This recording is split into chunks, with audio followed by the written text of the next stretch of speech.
여러분들이 이제 우리가 코로나19 때도 그렇고 우리가 사업을 하다 보면 지금 현재 뭐 좀 힘든 부분도 있고 또 사업을 확장하려고도 계획하시는 분들도 계시고 여러 분들이 계실 텐데 그럴 때 가장 여러분들이 좀 궁금해하시는 식품 제조라든지 또 유통을 하고 싶은데 어떻게 하면은 유통을 이게 좀 할 수 있을까 그런 부분들이 여러분들이 좀 많이 힘들어하실 부분들이 있어요. 그래서 오늘은 그런 식품 제조하고 가공 그리고 유통 뭐 이런 부분들에 대해서 여러분들이 좀 명쾌하게 좀 답을 찾을 수 있게끔 그렇게 특강을 마련을 했습니다. 그래서 여러분들 이번 특강 들으시고요.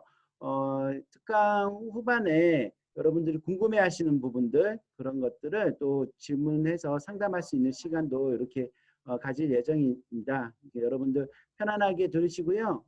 나중에 강의 끝나시고 나서 여러분들 궁금해한 것 질문을 하시면 좋을 것 같습니다. 그래서 이번 시간에 여러분들이 잘 공부를 해 두셨다가 나중에 여러분 창업을 하시거나 또 사업을 확장하시거나 뭐 이럴 때 많은 도움이 됐으면 좋겠습니다. 오늘 여러분들께 특강을 해주실 분은요. 식품안전교육 컨설팅 팀장 님이십니다. 전상국 팀장님 여러분께 소개해 드리도록 하겠습니다.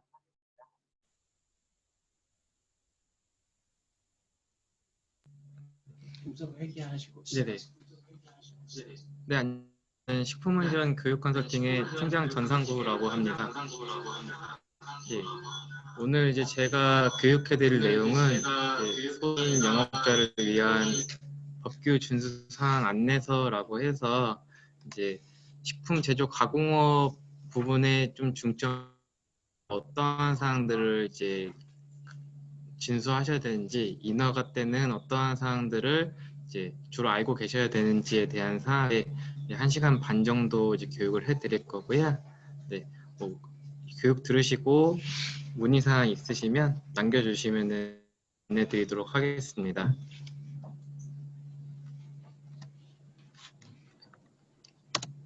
네, 목차는 영업자 준수사항 두 가지 사항에 대해서 안내를 드릴 거고요. 영업자 준수사항에는 이제 맨 마지막으로 해야 되는 이제 식품의 유형이라든지 또 궁금하신 내용들을 간단하게 조금 설명을 해서 추가로 덧붙여 드리도록 하겠습니다. 첫 번째로 이제 식품위생 법령 및 체계라고 해서 이제 식품위생 법령을 이해하시려면 우선적으로 용어하는 부분을 명확히 아셔야 되는 사항이 있습니다.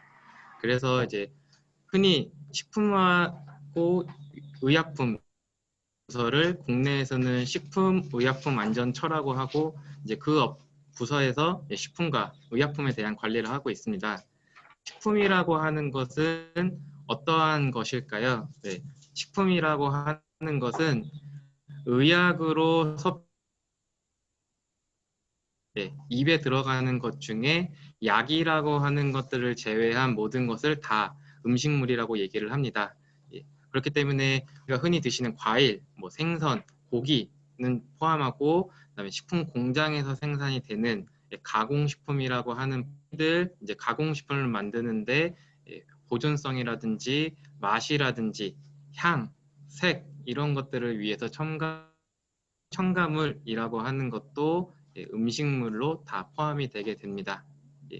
그렇기 때문에 이제 식품 첨가물이라고 보시면 식품을 제조, 가공, 조리 또는 보존하는 과정에서 감미, 맛을 더 내고 표백, 하얗게 하거나 산화 방지, 산소와 결합이 돼서 뭔가 그 특성을 변화시키게 사용하시는 식품 첨가물제에 사용하는 제품들을 이제 말씀드리고요. 그다음은 우리가 만들어낸 제품, 이제 음식점이라고 하면 조리된 음식을 담는 그릇, 그 다음에 가공 공장이라고 제조 가공된 제품을 담는 포장재를 이제 용기 포장이다라고 말을 하게 되고요.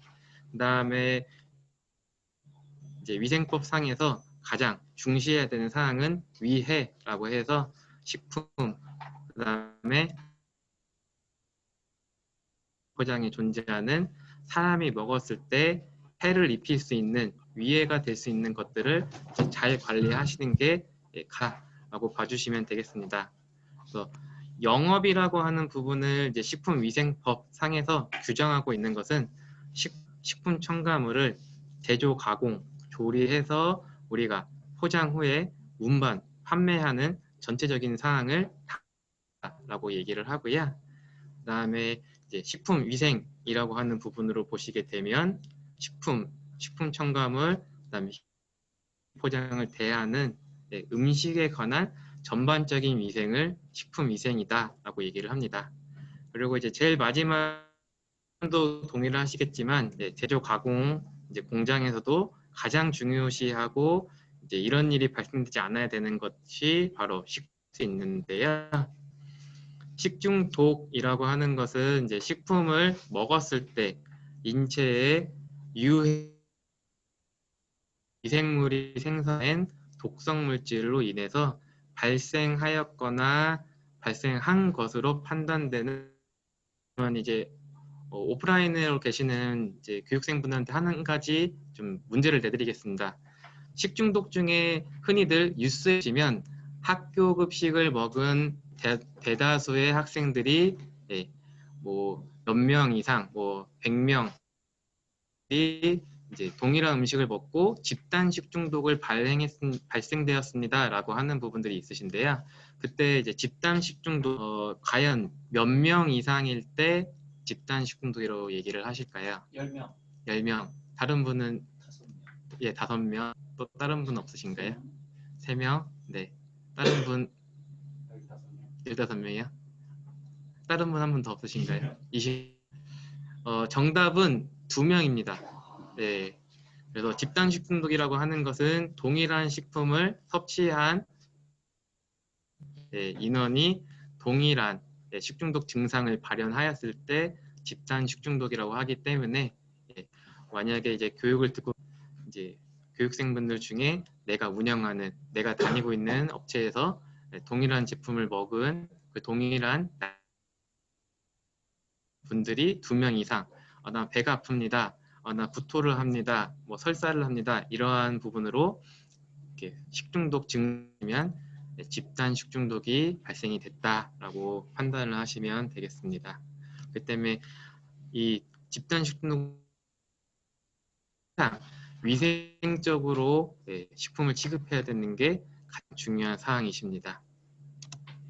그러면 이제 다음으로 소비까지 식품 공급 사실 내에서 어떻게 이제 우리는 안전 관리를 해야 되냐, 그리고 어떠한 법령에 따라서 관리가 되어야 하냐라고 보셨을 때 이제 관리 수단이라고 하는 부분들은 흔히들 음식점은 요즘에 제일 많이 음식점 위생 등급제라고 하는 부분으로 관리가 되실 거고요. 그다음에 식품 제조 가공업소라고 하는 것들은 해썹 부분으로 지금 식약처에서 강제적인 인증을 진행을 하고 있는 사항이 가장 큰 관리 수단이다라고 봐주시면 되겠고요. 지금든지 제조 가공업을 운영하시는 업체들은 생산한 제품에 따라서 자가품질 검사라고 하는 것도 진행을 하시기 때문에 이런 인증 제도를 통해서 우리가 관리를 받고 있다라고 봐주시면 되겠습니다. 그리고 이제 제일 하단부분에 보시면 우리는 이제 제조 단계 또는 소비 단계라고 보실 수 있으시겠죠. 거기에 관련돼 있는 가장 중요한 법은 첫 번째, 두 번째로 축산물 위생관리법, 세 번째로 식품 표시 광고법이라고 하는 것이 있습니다. 이라고 하는 것은 식품에 관련된 모든 관련된 위생 관련된 법령이시고요.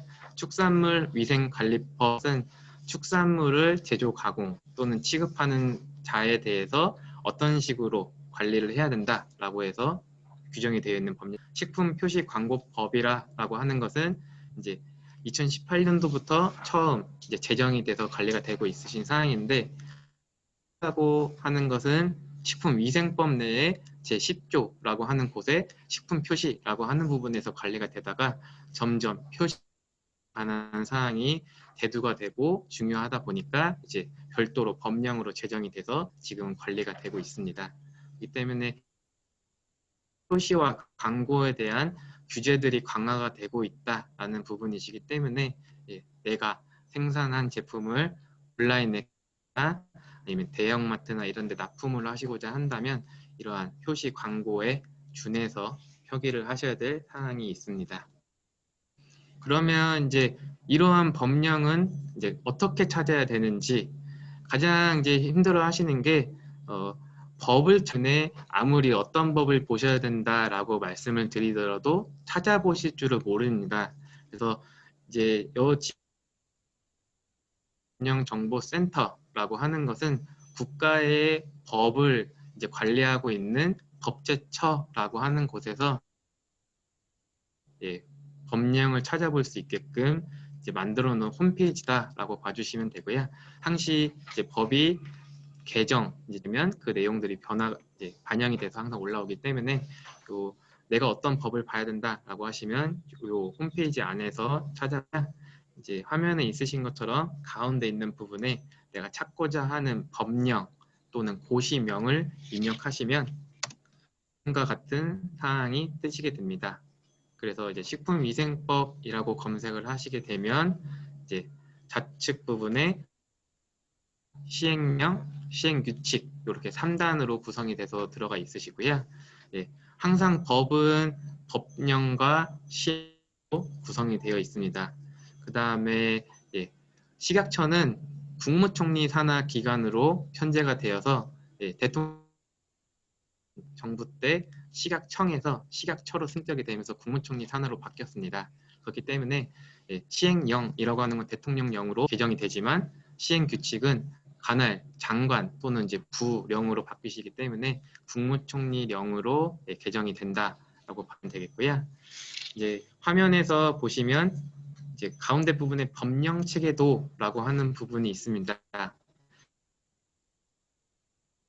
이제 뒷장에서 설명을 드릴 거고요.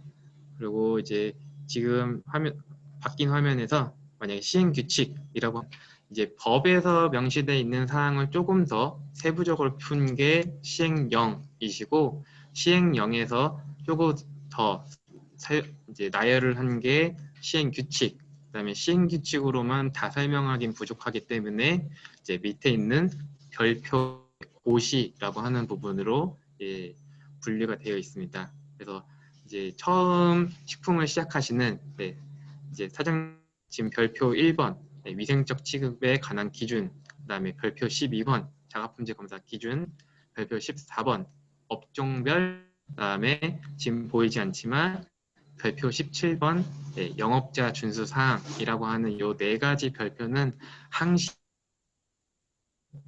별표라고 봐주시면 되겠습니다. 그래서 별표 14번은 내가 어떠한 식품에 관련된 영업을 할 때 는 어떻게 구성을 하셔야 됩니다. 어떤 식으로 뭐 칸막이가 쳐져야 됩니다라고 하시는 부분들이 아까 말씀드렸던 별표 17 영업자 준수사항이라고 하는 것은 법적으로 해당 관련된 영업을 하시는 보건증을 하셔야 됩니다. 제조업 같은 경우는 원료 수불과 생산에 관련된 기록을 남기셔야 됩니다.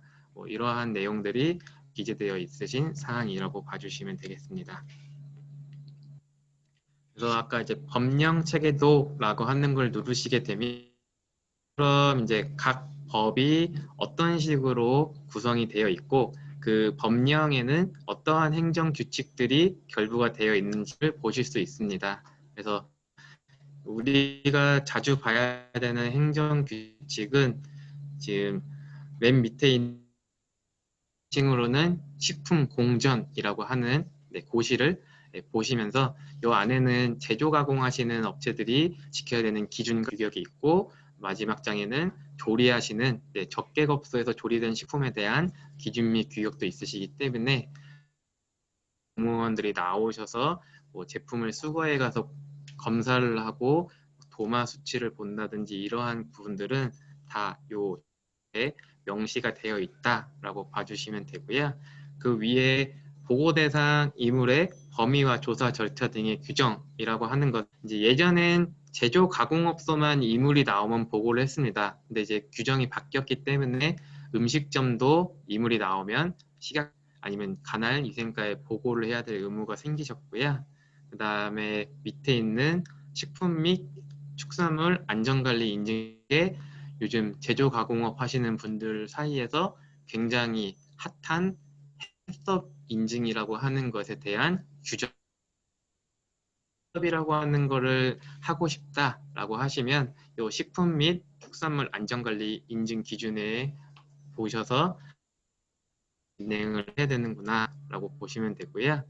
마지막으로 식품 등의 자가품질 검사 항목 지정이라고 하는 것은 식품들이 유형으로 분류가 되어 있고 그 유형별로 어떤 검사를 해야 되고 얼마만큼 자주 검사를 해야 기재가 되어 있는 사항이다 라고 봐주시면 되겠습니다.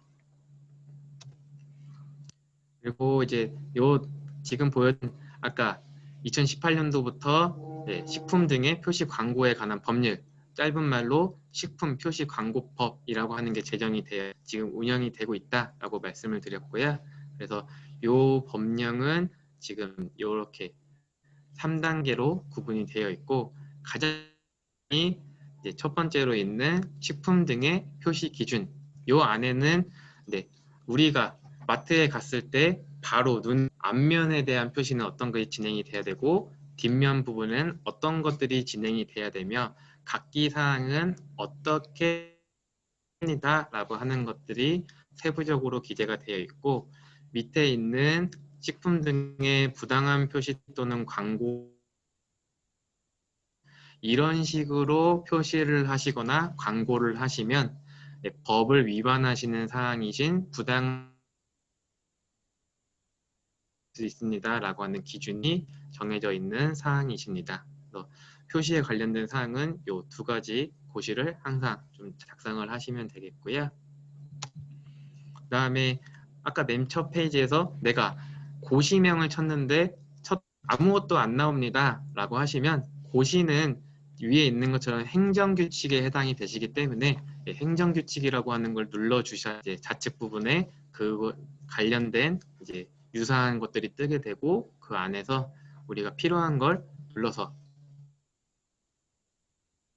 옆에 부분에 보시면 예라고 해서 주황색 네모가 있으신데 요거는 이제 예정되어 있는 사항이라고 보시는 거기 때문에 지금 당장 이제 부합되진 않고 향후에 이런 내용들이 이제 들어갈 거다라고 하는 사항이기 때문에 예가 없는 제 꼭대기층에 있는 부분들을 주시면 되겠습니다. 네, 그럼 지금까지 이제 법령에 대해서 체계도와 본질을 설명을 드렸고요. 그 다음에 지금 설명드릴 건 어떠한 식품의 영업이 있는지를 아셔야 또 우리가 그에 관련 영업 신고라든지 영업 등록을 하실 거기 때문에 설명을 드리자면 첫 번째로 식품 제조 가공업이라고 하는 게 있고 두 번째로 즉석 판매 제조 가공업이라고 하는 게 있습니다. 흔히들 이 두 가지를 많이들 헷갈려 하시는데요. 식품 제조 가공은 흔히 내가 제조 가공한 제품을 내가 직접 소비자한테 판매하는 게 아니고 누군가 물류센터를 통해서 가거나 대형마트를 통해서 가거나 그래서 내가 직접 보내지 않는 유통 판매라고 하는 걸 제3자를 거쳐서 소비자한테 가시는 행위, 납품이라는 행위를 하실 때 필요하신 게 식품 제조 가공업이시고요. 내가 만약에 지금 음식점을 하고 있는데 요즘 코로나 때문에 손님들이 잘 안 오다 보니 우리의 네이버 스마트 스토어에다가 내 제품을 게시를 해서 소비자가 원하면 택배로 발송을 해주는 걸 하고 싶다라고 하시면 즉석 판매 제조 가공업을 운영을 하시면 됩니다. 그렇기 때문에 이제 뒤에 부분에서 따로 설명을 드리겠지만 해썹을 해야 되는 식품들이 있습니다. 그 식품을 하실 때 식품 제조 가공업으로 해서 생산을 하시게 되면 필히 해썹이라고 하는 걸 다 준비를 해주셔야 되는 사항이 있으시고요. 해썹을 해야 되는 제품이지만 내가 즉석 판매 제조 가공업으로 해서 이제 최종 소비자에게만 판매를 한다라고 하시면 해썹을 하실 필요가 없습니다. 그래서 흔히들 예로 이제 빵이라고 하는 제품은 해썹을 올해까지 꼭 하셔야 되는 제품이신데요. 이 빵을 내가 식품 공장으로서 제조 가공업으로서 해서 판매를 하겠다라고 하시면 빨리 해썹 인증을 준비를 하셔야 되는 거고 나는 매장에서도 판매하면서 온라인으로만 해서 즉석 가공업으로 운영하겠다라고 하시면 굳이 헬스업 없이 자유롭게 생산해서 판매하실 수 있습니다. 그다음에 내가 이제 좀 시중에 보니까 잘 팔리는 제품이 있는데 이 제품이 좀 단량이 많기 때문에 그거보다 적은 단량으로 조금 재포장, 소분을 해서 판매하고 싶다라고 하시면 기성품인 내가 원하는 사이즈로 나눠서 재포장하실 경우에는 위에 있는 식품 소분업이라고 하는 영업이 필요하시고요. 제조 가공업으로 내가 생산한 제품도 다시 포장이 완료된 제품을 조금 나눠서 포장하신다고 하면 이 사항도 소분업이라고 하는 게 있어야지만 가능하신 사항이시고요. 그다음에 밑에 있는 유통 전문 판매업이라고 하는 건 내가 어떠한 제품을 만들고 싶은데 레시피 같은 건 있습니다. 근데 제조 가공 공장을 만들기엔 너무 지금 투자가 많이 들어가기 때문에 내 상표 있는 제품을 제3자인 식품 제조 가공업자한테 요렇게 만들어 주되 우리 브랜드 마크를 붙여서 만들어 주세요 하시게 되면 이 유통 전문 판매업이라고 하는 걸 영업 신고하시고 그분들과 OEM 생산 계약을 맺어서 판매를 하시면 됩니다. 그래서 흔히 요즘에 많이들 이제 진행하고자 하시는 케이스 중에 하나도 이 유통 전문 판매업이라고 하는 통해서 하고자 하시기 때문에 내 상표를 붙이면 무조건 유통 전문 판매업이 필요하신 거고 그냥 상관없이 그들이 만들어주기 상관없다라고 하시면 별도의 영업 신고 없이 그냥 판매는 가능하십니다. 그리고 밑에 이제 집단급식소 식품 판매업이라고 하시는 게 있는데요. 요거는 오직 집단급식소라고 하는 급식소에만 판매할 때 하시는 행위이기 때문에 잘못 알고 영업신고하지 않으시게끔 잘 아셨으면 하고요. 그다음 식품 접객업이라고 하는 것에서 휴게음식점이라고 하는 건 찾아오신 손님들을 대상으로 내가 판매하시는 거지만 요 휴게음식점은 술을 판매하실 수는 없습니다. 그렇기 때문에 내가 술을 판매하고 싶다라고 하시면 식점 영업으로 영업신고를 하셔서 음식과 술을 판매하실 수 있으시고요. 제과점 영업은 흔히들 그래서 파리바게트라든지 뭐 이런 업체들이 흔히들 제과점 영업이 되어 있는 경우가 많이들 있습니다. 그러면 이제 지금은 영업의 종류에 대해서 알아보셨고요. 그 다음에 이제 영업을 우리는 신고를 해야 되는지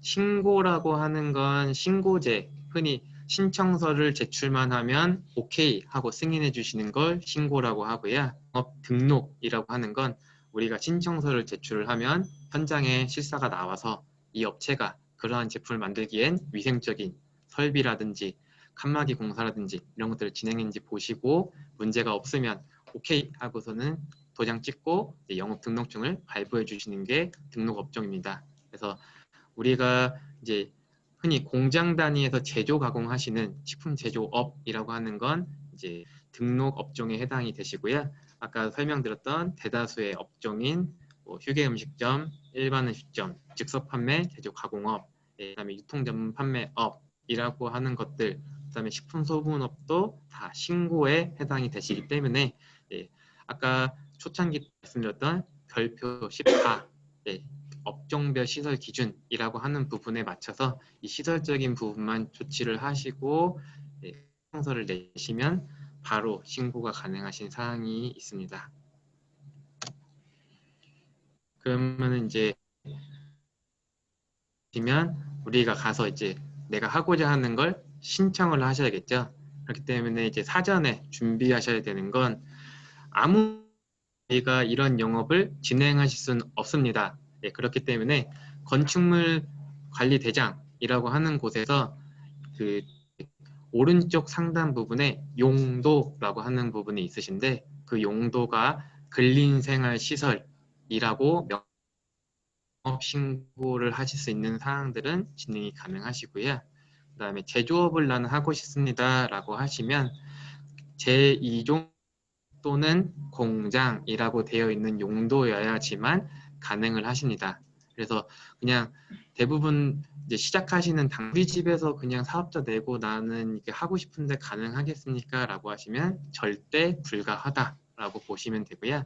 그다음에 두 번째로 중요하신 게 토지 이용 계획이라고 해서 뭐 관리 구역, 뭐 개발 제한 구역 뭐 이런 식으로 나눠져 있으신데 개발 제한 구역은 제한하는 구역, 뭐 녹지 구역 아니면 그린벨트 이런 것들이시기 때문에 그런 곳에서는 절대 가공행위라든지 판매입니다. 그래서 내가 하고자 하는 작업장을 찾았다라고 하시면 가장 확실한 방법은 그 관할관청에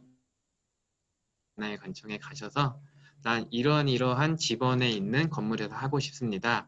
요게 내가 하고 싶은 영업이 가능할까요? 라고 문의고 그쪽에서 보셨을 때 네, 지번 확인상 가능할 것 같습니다. 라고 하시면 그때 진행을 하시면 됩니다. 예, 저희 뭐 문의 주시는 경우가 그냥 다 준비해놓고 가서 얘기해봤더니 안 된대요. 그러면 전 어떡하죠? 라고 말씀하시는데 그런 경우에는 저희도 해결해 놓았기 때문에 철거하시는 방법밖에 없으세요. 예, 그래서 돈을 이중으로 쓰실 수밖에 없으시니까 돌다리 먼저 들어보시고 맞으시면 준비하시는 사항으로 봐주시면 되겠고요. 그 외에는 이제 농지법, 하수도법, 건축법 등의 다양한 타법에서 위반 사항이 있으면 안 됩니다. 그렇기 때문에 제조 가공하시는 곳 중에 가장 위험하신 곳 중에 하나가 이 건축물 대장이라고 하는 걸 떼보시면 이제 건폐율이라고 해서 이 대지 면적상의 건축을 할 수 있는 그 비율이 있으시고 그 비율을 오버하신 경우들이 있으세요. 그렇기 때문에 임의로 천막을 치시거나 뭐 판넬을 덧대서 뭔가를 만드시는 경우가 있는데 제조 가공업 하실 땐 그런 공간이 있으신 공간에 우리가 들어가시는 건 위험 사항이 되십니다. 그래서 이건 좀 별개의 얘기지만 나중에 해썹을 하셔야 될 경우에 그러한 무색한 공간이 있다라고 하시면 해썹 심사도 안 보고 그냥 가십니다. 그렇기 때문에 이런 공간은 좀 확실히 있는지 그래서 이걸 확인하시는 가장 쉬운 방법은 기존에 있는 외벽 구조랑 외벽의 형태랑 이제 증축한 곳은 확실히 차이가 납니다. 그래서 그런 공간이 있다라고 하시면 매입하시기 전에 이게 이제 합법적인 증축한 공간이신지 확인을 하시고 진행을 하시면 되겠습니다. 이제 영업 등록 신청을 하시면 3일 이내 처리 기간이 이루어지고 즉석 판매 제조 가공업이라고 하는 건 필요시에 안에 나와서 현장 실사를 하시는 부분은 있습니다. 그래서 구비하실 것은 이제 당연히 위생교육이라고 해서 사용을 하고자 하는 영업자는 이 업종에 따라서 제조가공업 같은 경우는 지금 적혀있는 한국식품산업협회 그 다음에 일반 같은 적객업소는 한국외식업중앙회라고 하는 곳에서 일정 시간에 위생교육을 수료를 해서 수료증을 받으셔야 되고요. 그 다음에 내가 하고자 하는 제품의 제조 방법 설명서라고 하는 것도 제출을 하셔야 되고 그 다음에 내가 진행하고자 하는 곳에 건축물 대장 아까 말씀드렸던 뭐 무단 증축이라든지 이런 불법적인 것들이 있는지 또 보시는 거고 그다음에 이 대표님이 이제 식품위생법에서 규정하고 있는 전염병 같은 것들이 없는지를 확인하시는 보건증이라고 하는 것도 구비를 하셔야 됩니다. 그렇기 때문에 음식점을 해보신 사장님들께서는 다 기본적인 유사 사항들은 다 해보셨을 거기 때문에 어렵지 않으실 거라고 생각을 하고요.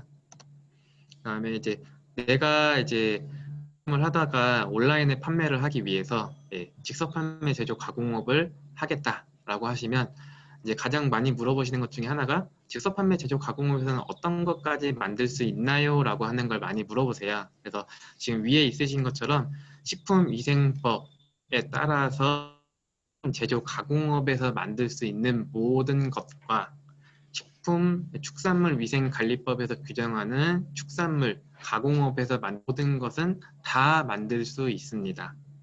그렇기 때문에 흔히들 우리가 식품이다라고 생각하는 것부터 시작해서 요구르트, 햄, 소세지, 치즈 등등 다 만드실 수 있는데 제한사항은 병통조림은 못하십니다. 그래서 만드는 제품이 병통조림이다라고 하면 그건 불가능하다라고 봐주시고요. 이제 2번 사항 때문에 많이 헷갈려 하시는데 소분업에 해당하는 사항을 즉석 판매 제조 가공업에서도 할 수 있습니다. 그렇기 때문에 기성품을 갖고 와서 소비자 우리가 나눠서 재포장해서 판매가 가능하신데 가부터 자까지 해당하시는 건 소분을 할 수 없다. 그렇기 때문에 없다가 아니고 소분할 수 없다라고 하는 걸 좀 명확히 아셨으면 합니다. 그다음에 영업신고 신청에 대한 내용이시기 때문에 한번 쭉 보시면 되실 것 같고요. 그다음에 영업 등록사항 변경이라고 해서 만들어야 되는 제품이 변경될 땐 당연히 변경 신고라고 하는 걸 하셔야 되고요. 또 당연히 영업 신고증 또는 영업 등에 기재되어 있는 대표자명, 우리 상호명 이런 것들이 바뀌시게 되면 또 변경을 하셔야 합니다. 그래서 이런 것들을 변경하면 영업 자체가 취소될 수 있기 때문에 항시 발생되는 사항들에 맞춰서 번거롭더라도 변경 신고라고 하는 거 꼭 진행을 주시고요. 그다음에 이제 시설 기준에 대해서 설명을 드리겠습니다.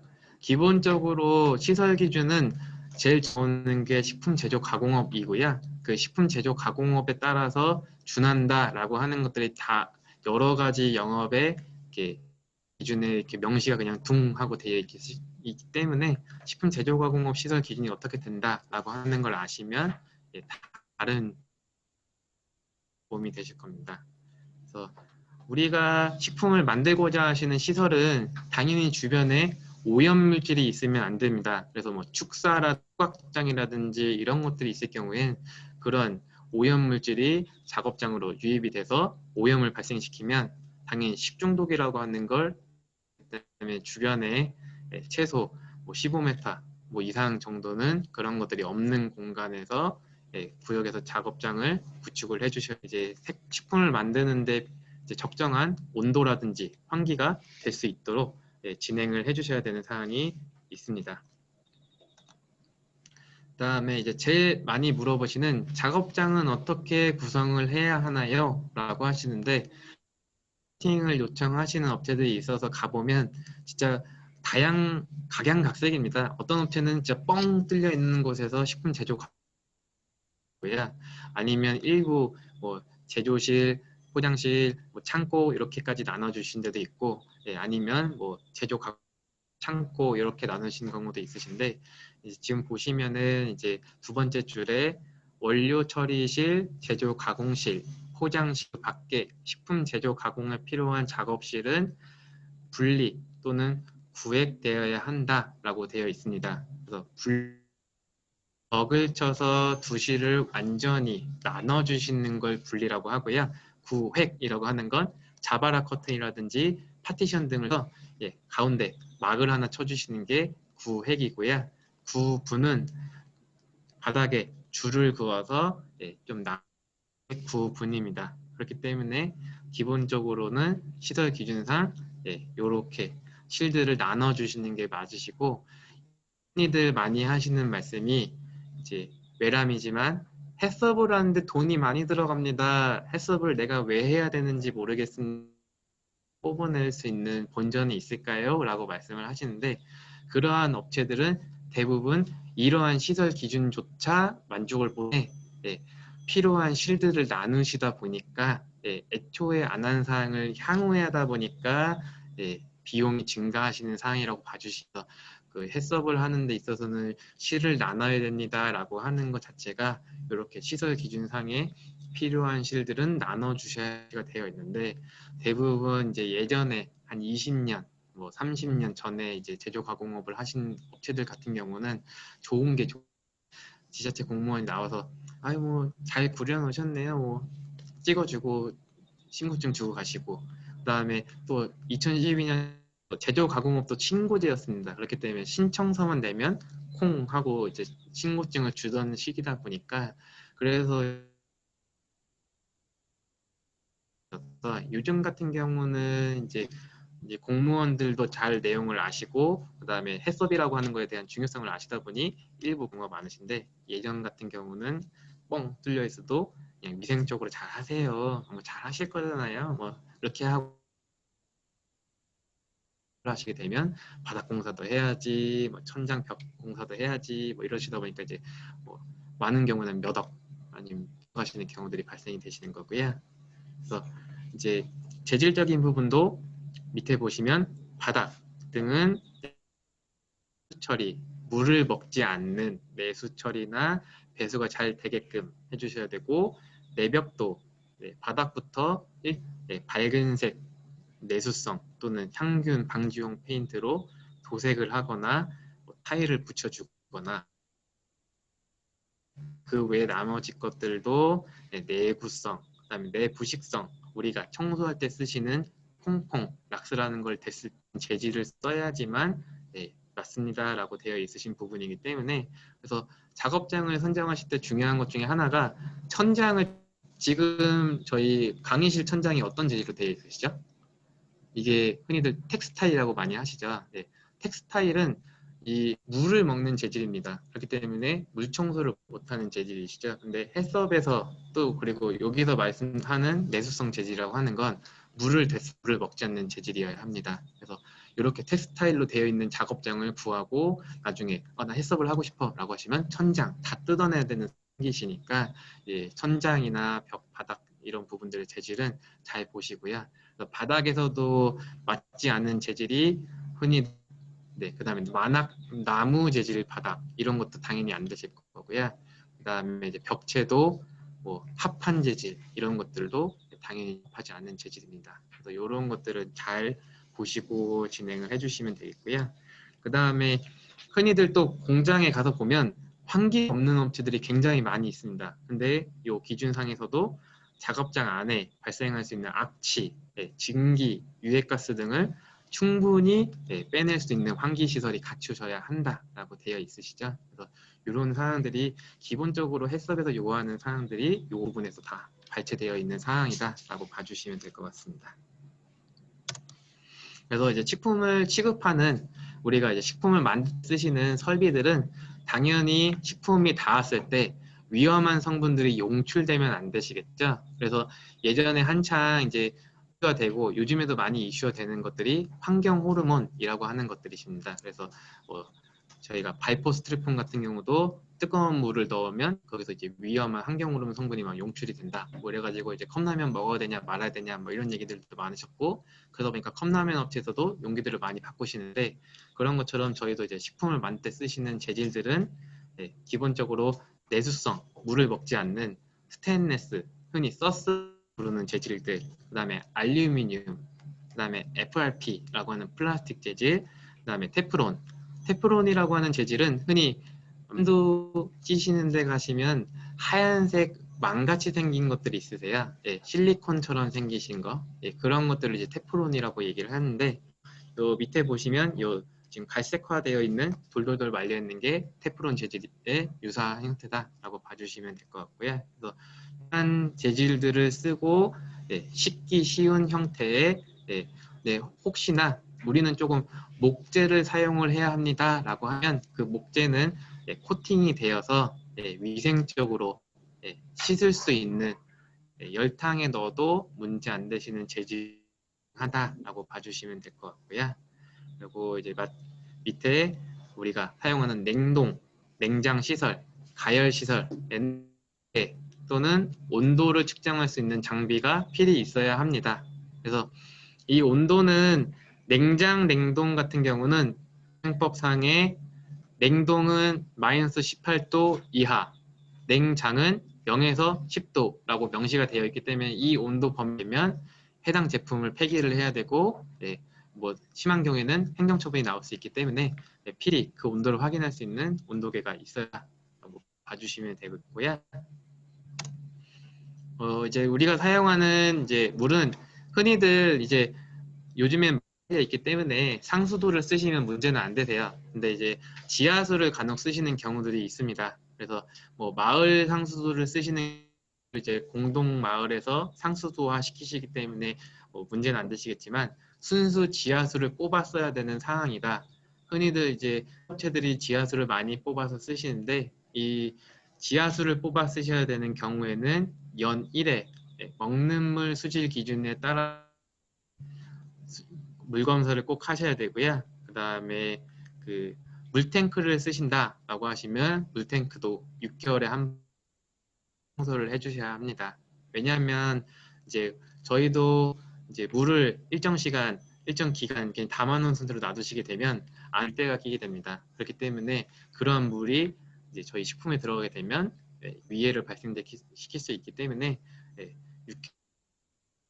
거고, 흔히 이제 물청소에 관련된 이제 청소 지침 이렇게 해서 예전에 나왔던 자료를 보면 환절기라고 할 9, 10월 지금 같은 시기 때 이런 상황들이 많이 발생될 수 있으니 물 청소를 하시면 가장 좋습니다라고 있습니다. 그리고 이제 화장실은 푸세식은 당연히 안 되시고요. 수세식 화장실로 해서 구비를 해주셔야 되고, 창고 원료나 제품을 위생적으로 보관할 수 있는 청소 기간이 그 구역이어야 되고요. 이런 사항은 왜 아직까지 남아 있는지 모르겠지만 양탄자를 설치하면 안 된다라고 되어 있습니다. 그래서 이 부분은 양탄자라고 하는 부분에는 굉장히 많은 벌레라든지 자랄 수 있기 때문에 제일 많이 설치하시는 데들이 냉동 창고를 지게차로 사용하시는 경우에 좀 사용하시는 경우들이 드문 있는 걸로 알고, 초입이 그 대부분 냉동 창고 이제 판넬 문은 그 주변에 열선이 깔려 있기 때문에 이게 얼 것 같은 녹였다가 다시 또 식었다가 녹였다 식었다 하다 보니까 얼거나 이런 부분 때문에 바퀴가 헛도는 경우들이 있다고 합니다. 그런 경우에 이제 골판지 박스를 대놓고 그냥 밟고 지나가시는 경우들이 많으신데, 그런 경우 부분들은 다 제외를 해주시는 게 맞습니다. 이제 검사실 같은 경우는 이제 굳이 내부적으로 구축하실 필요는 전혀 없습니다. 그래서 이제 법적으로 하시고 하는 것 자체가 자가품질 검사라고 하는 거고, 요거는 이제 전문적으로 하시는 민간 위탁기관들이 굉장히 많이 있습니다. 뭐 5개, 뭐 2-3개, 뭐 이렇게 식으로 여러 군데들이 있으시기 때문에 그냥 우리 지역권에 이런 검사를 해줄 수 있는 곳에다가 주기적으로 검사만 맡겨주시면 굳이 있을 필요는 없으시고요. 그다음에 이제 식품 등의 위생적인 취급에 관한 기준이라고 하는 부분을 설명을 드리면, 식품을 취급하는 작업장은 항시 청결하여야 합니다. 우리 이제 주방도 더러운 상태에서 제품 만들면 우리도 먹기 싫은데 소비자들이라고 눈에 보이지 않겠지만 더러운 곳에 만들게 되면 이런 것들이 오염이 돼서 문제가 될 수 있으시겠죠. 그렇기 때문에 항상 청결하게 관리를 해주셔야 되고, 부패나 변질이 쉬운 것들은 냉장고나 냉동고에 보관을 해주셔야 합니다. 그래서 흔히 건어포 같은 것들 이제 실온 보관 제품이지만 우리가 냉장고에 보관하시는 경우들이 있으신데, 이런 사항들은 이제 문제되는 사항은 아니시고요. 그리고 이제 식품 등을 운반, 그 다음에는 그 제품에 적혀 있는 보존 및 유통 기준을 명확히 지키셔야 합니다. 그래서 아래 표를 보시게 되면 기본적으로 냉장 보관, 그다음에 냉동 보관, 실온 보관, 상온 보관, 온장 보관이라고 하는 것들이 있고, 여기는 빠져 있지만 미온 것도 온도 기준은 설정되어 있습니다. 근데 제일 많이 저희가 이제 접하는 기준은 실온 냉동이실 거고요. 냉장 같은 경우는 PD 0에서 10도인데 고기 같은 경우는 마이너스 2도에서 되어 있습니다. 그 이유는 고기는 마이너스 2도까지 내려가도 얼지는 않는데 식품들은 마이너스 있기 때문에 냉장 상태를 유지하기 위해서 이 부분이 다르고요.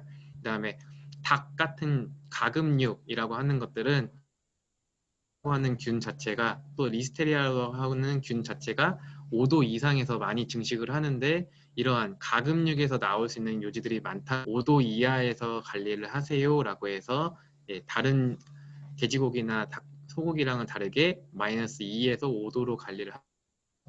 우리가 뭐 지금 이제 근무하시는 곳에서 닭고기를 보관을 한다라고 하시면 기본적으로 에서 보관을 하시는 게 맞으신 사항이고요.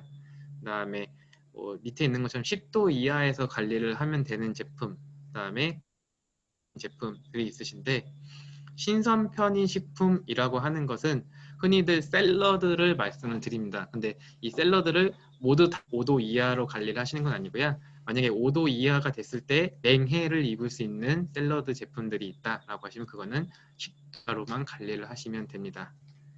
그리고 냉동 보관은 마이너스 18도 이하, 그리고 실온과 상온을 많이 헷갈려 하시는데 1도에서 35도입니다. 그리고 상온은 15도에서 25도. 그렇기 때문에 상온 제품으로 되어 이 범위 안에서 관리가 되셔야 되는 거고요. 그다음에 실온 제품은 조금 더 큰 브로드한 범위로 관리가 가능하다라고 보시면 되겠고요. 이온이라고 하는 온도도 규정은 되어 있는데 요거는 이제 30도에서 40도라고 명시가 되어 있기는 합니다. 60도 이상으로 되어 있으시고요. 그래서 이제 아셔야 되는 건 냉장과 냉동과 실온이라고 하는 건 어떻게 관리가 되어야 되면 될 것 같고요. 이 각기 온도 기준이 벗어나는 것도 식품위생법상 위반사항입니다. 그래서 냉동을 냉장으로 또 문제가 되고 냉장을 냉동으로 보관하시는 것도 문제가 되시고요. 네. 근데 이제 실온을 냉장 상태에서 보관하는 거는 적합한 사항이시기 때문에 예, 그 안에서 보관이 가능하시지만 실온 제품을 0도에서 보관한다라고 하는 건 예, 위반 사항이 되겠습니다. 이제 그 다음으로 이제 식품을 취급하시는 분들은 위생라고 하는데 이게 이제 최근에 예전에 이제 입법 예고라고 해서 이제 식품위생법상이 바뀐다라고 하는 건 요번에 코로나 발의되면서 마스크도 필수로 지금 이제 들어갈 예정입니다. 그래서 위생모와 마스크는 항시. 그래서 요 사항 업계업소도 동일하신 거고요. 제조업소도 동일하신 거기 때문에 항시 식품을 취급하시는 분은 모자와 마스크를 쓰셔야 된다라고 봐주시면 되고, 그다음에 채소 판매 단위라고 하는 거는 우리가 이제 공장에서 흔히들 이제 초코파이는 박스 형태로 나오시는데 형태로 나오는 건 박스 단위로 판매를 하셔야 합니다. 근데 슈퍼 가면 가끔 이걸 뜯어서 개별 낱개별로 판매를 하시죠. 법상 위반 사항입니다. 예, 그렇기 때문에 흔히들 많이 파시는 그런 경우가 동네 도서관 내에 매점에서 그런 행위들을 많이 하시는데 옳지 않은 행위다라고 봐주시면 됩니다. 그 이유는 이제 식품 표지사항은 개별 단위별로 표기를 해야 되기 때문에 그 표지사항이 없는 판매를 하시게 되면 유통기한도 확인할 수 없고 예, 문제사항이 될 수 있는 요지들이 많기 때문에 안 되시는 거고요. 그다음에 우리가 사용하는 설비들은 항상 세척, 살균을 하셔야 되고 제일 마지막으로 중요한 건 유통기한이 경과된 제품은 절대 보관 및 진열하시면 안 됩니다. 제가 이렇게 쭉 보다 보니까 차마 못 버린 유통기한 경과 제품이 있었다라고 하시면 가장 쉬우신 방법은 견출지에 패신 다음에 떡 하고 붙여주시면은 위생정보가 갑자기 나오더라도 아, 이 제품은 영업자가 내용을 알고 이제 폐기하려고 인지를 해놨고 보시는데 그게 없으시면 아무리 저희가 이거 오늘 발견한 거예요. 내가 지금 정신이 없어서 여기 낑겨있던 거 오늘 찾았어요. 라고 하셔도 그래서 이런 사항들은 항상 잘 창고 관리는 해주셔야 되고요. 이제 두 번째인 영업자 준수사항이라고 하는 부분으로 넘어가시면 이제 식품 제조 가공업에 맞춰서 좀 설명을 드릴 거기 때문에 내가 하는 게 이제 가공업이다라고 하는 걸 조금 이제 예상하시고 들어주시면 되겠습니다. 그래서 첫 번째로 가장 중요한 것 중에 하나인 생산과 작업 기록은 항시 잘 기록을 하시고 보관을 해 주셔야 합니다. 우리가 어떠한 제품을 만드는데 필요한 원료들에 대한 원료 수불, 그 다음에 내가 이 제품을 만들어낸 이라고 하는 것들은 관련 서류를 만들어서 기록을 하고 3년간 보관을 꼭 해주셔야 하고요. 제품을 거래한 기록, 내가 판매한 기록도 3년간 보관을 꼭 해주셔야 합니다. 에 대한 기록이 거짓으로 작성이 되거나 아예 작성이 되지 않으시면 1차 행정처분 자체가 영업정지 10. 아까 영업이라고 하는 건 우리가 제품을 원료를 갖고 와서 만들어서 판매하시는 상태까지가 영업체의 과정을 다 15일 동안 못 하신다라고 보시면 됩니다. 예. 그래서 요즘에 코로나 이렇게 이제 유흥업소나 이런 데들 이제 운영하고 있으면 뭐 2개월간 이제 영업 정지, 그리고 지금 이제 위법 예고상 막 이렇게 또 나면서 뭐 음주 가무하면 또 뭐 2개월간 영업정지 뭐 이런 것들이 있으신데 이제 그런 사항들이 이렇게 하는 게 전반적으로 어떠한 행위도 못하게끔 정지가 되시는 거니까 이런 사항들이 발생되지 않게끔 관리를 해주셔야 되고 또 원료에 대한 것도 작성을 안 하거나 이제 거짓으로 작성을 하시게 되면 영업정지 5일에 이 두 가지 사항은 필히 꼭 잘 준수를 해주셔야 되는 사항이시기 때문에 누락되지 않게끔 해주시고요. 다음에는 유통기한이 경과된 제품을 이제 운반 및 진열, 보관 또는 판매에서는 이런 사항이 발생이 되면 첫 번째 영업정지 15일입니다. 그래서 유통기한 경과된 제품이 우리 창고 내에 있거나 아니면은 매대에 있거나 뭐 진열대에 있다라고 폐기라는 표기가 없을 경우엔 영업정지 15일이 해당이 되시는 거고, 그 다음에 밑에 있는 사항은 뭐 해당하시는 사항 넘어가겠습니다. 그리고 이제 지금 이제 밥원에 해당하시는 거는 우리가 제품을 만드는 데 있어서 너무 일정량 우리가 뭐 100을 만들 수 있는데 150을 만들어 달라고 한다라고 하시면 이 50을 만들려면 이제 주문을 하셔야 되거나 하시다 보니까 이 50을 만들 수 있는 제3자한테 위탁을 줄 수 있습니다. 그럴 경우에는 우리가 6개월에 한 번씩은 가서 그 업체에 대한 위생관리 점검을 해야 된다라고 하시는 사항이고요. 밑에 부분은 아까 이제 이물에 대한 설명 드렸었죠. 그래서 뭐 소비자가 우리 제품을 먹고 이물이 나왔습니다 라고 하시면 그 내용을 기록을 해서 2년간 보관을 하셔야 되고, 이물이라는 건 6개월간 꼭 필히 보관을 하셔야 되는데, 이 이물이라고 하는 게 부패할 수 있다라고 하시면 2개월만 사진 찍어서 그 사진을 4개월 동안 추가 보관을 해주시면 됩니다. 그래서 이물이라고 하는 거는 굉장히 위험한 사항이시기 때문에 이 사항 잘 준수를 해주셔야 되고요. 이 바랑 사에 대한 거는 일단 위반이 되더라도 1차는 시정명령이시고 동일하게 2차가 또 나오면 영업정지 5일에 해당이 되십니다.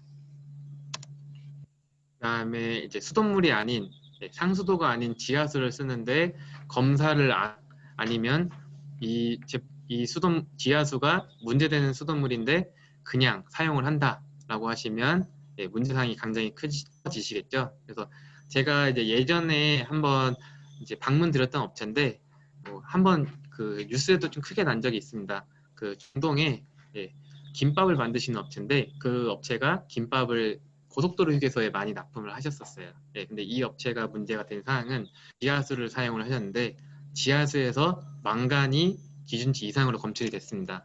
근데 그 내용을 알면서도 어떠한 조치 없이 6개월을 계속 그 물을 쓰셨어요.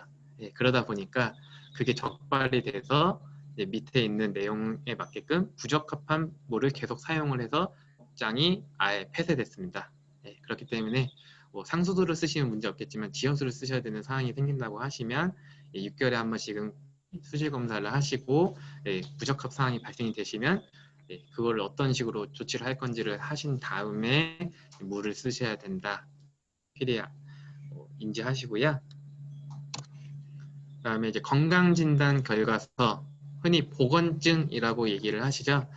식품위생법 상에 어떤 거에 대해서 보건증을 해야 된다라고 되어 있습니다. 그래서 보시면 장티, 그 다음에 폐결핵, 전염성 피부 질환, 식품을 취급하시는 분들은 장티푸스 걸리시면 대변에서 되실 거고, 폐결핵, 호흡기에서 균이 겹출이 되고, 피부 질환, 손에서 균이 검출이 됐을 경우에 작업하면서 기도 하실 거고 화장실도 갔다 오실 거고 손으로 계속 만지시는데 이런 병이 있으시면 그 병균이 다 제품으로 오염이 되기 때문에 이러한 병이 있으신 분은 절대 고용을 하시면 안 됩니다. 그래서 우리가 음식점이든 공장이든 일용직 근로자, 파견직 근로자들을 쓰시게 되더라도 항시 그분은 보건증이 있으신 분을 고용을 하셔야 하세요. 그래서 간혹 경우들이 있습니다.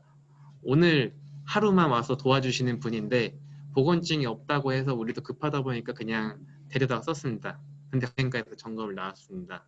그리고 머릿수를 다 셌는데 50명입니다. 근데 실제로 보건증이 49명밖에 없습니다. 그러면 위반상이 되시는 거기 때문에 지금 밑에 보시는 것처럼 과태료가 발생이 됩니다. 그래서 필히 언제 어디서 갑자기 그렇기 때문에 하루만 와서 도와주시는 분도 필히 꼭 보건증을 갖고 계셔야 되고요. 그다음에 보건증은 일자 기준으로 1년으로 진행이 되셨었는데 이제는 바뀌어서 검진일자 기준으로 1년입니다. 그래서 내가 보건소에 가서 접수심 받은 일자로부터 해서 1년이시기 때문에 그 전에 이제 1년이 다 돼간다라고 하시면 바로 가서 검진을 하셔야 됩니다. 네. 그리고 이제 식품위생교육이라고 하는 거는 이제 식품위생법 시행령에서 정해져 있으신 사항이고 매년 위생에 관련된 교육을 받으셔야 합니다. 그래서 처음 내가 식품 제조 가공업에 관련된 교육을 받으시게 시간 동안 집체 교육을 가시거나 온라인으로 통해서 교육을 이수하신 다음에 일정한 평가를 통해서 수료증은 되고요. 그 후에 매년마다는 3시간 단위로 교육을 받아서 수료증을 받아주시면 됩니다. 그래서 교육도 받지 않으시면 문제가 될 수 있으시고요. 여기에 이제 그런 영업을 하진 않으시겠지만 이제 유흥주점에서 이제 운영하시는 분들은 거기에 종사하시는 종사자분들도 이런 위생교육을 다 필수로 이수를 한 분들을 또 채용을 하셔야 합니다. 조금 이제 있다라고 봐주시면 되실 것 같고요. 그래서 만약에 그런 경우가 있으세요. 내가 제조 가공 즉석 판매자가 추가로 식품 제조 가공을 하나 더 냈다. 2가지를 사용을 한다라고 하시면 처음에는 이제 직판과 제조 가공을 하시기 때문에 제조 가공업에 대한 교육은 별도로 또 받으셔야 되지만 그 후 차년도가 되시면 제조 가공업에 관련된 사항이 더 상위 개념 제조 가공업 교육만 받으시면 직판업 교육은 가름이 되십니다. 그래서 그런 사항들이 좀 있으시니까 이제 영업이 여러 개면 그것들 중에 이제 묶어서 관리할 수 있는 것들이 어떤 것들이 있는지 보셔서 중복 교육 받으시지 않으시게끔 받으셔도 문제는 안 되시는데 시간적인 부분들이 있으시다 보니까 말씀을 드립니다. 그리고 이제 품목제조 보고 어려워하세요. 품목제조 보고라고 하는 건 식품 제조 가공업을 운영하시는 분들이 내가 새로운 제품을 항시 관할관청에 나는 이러한 스펙을 가진 이러한 규격의 제품을 만들겠습니다 라고 하는 걸 식품안은 온라인상으로 신고를 꼭 하셔야 합니다. 그래서 규정되어 있는 기간은 제품 생산 전 7일부터 라고 되어 있으시긴 한데 대부분은 이제 다 생산 전에 품목 제조 보고라고 하는 걸 진행을 하십니다.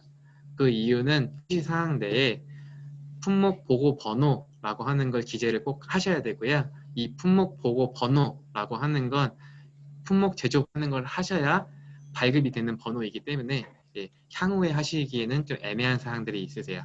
그렇기 때문에 포장재는 항시 미리 만드시다 보니까 품목 제조 보고를 먼저 하시고 품목 보고 번호라고 하는 걸 받아서 표시사항 만드실 때 반영을 하시기 대부분 생산 전에 한다라고 보시면 되고요. 제출하시는 서류는 이제 우리가 이런 제품은 어떻게 만듭니다 라고 해서 입고를 해서 보관해서 전처리하고 절단하고 이제 가공해서 우리가 포장하고 출고합니다 라고 하시면 그 단계를 쭉쭉쭉쭉 나눠서 그 각기 단계에서 어떤 일들을 한다라고 하는 걸 좀 기재하시는 그런 제 있으시고요. 유통기한 설정 사유서라고 하는 건 우리가 이 제품의 유통기한을 어떻게 설정합니다 라고 하시는 건데 유통기한에 대한 부분은 뒷부분에서 따로 다시 한번 말씀을 드리겠습니다. 그래서 이제 품목 제조 보고 변경사항이 생기시는 사항은 제품명이 바뀌거나 아니면 우리가 최초 보고할 때 떴던 원료명이 변경이 되거나 아니면 배합비 1%라도 변경이 되거나 아니면 유통기한이 변경돼야 될 경우에는 필히 품목 제조 보고 변경 신고라고 하는 걸 해주셔야 되고요. 우리가 품목 제조 보고를 하지 않은 상태에서 판매를 했다라고 하시면 과태료가 부과가 되시고 품목별로 과태료가 나오게 됩니다. 그렇기 때문에 우리가 3개의 제품을 판매를 품목 제조 보고 없이 했다 그러면 곱하기 3 과태료가 나온다라고 보시면 되겠고요.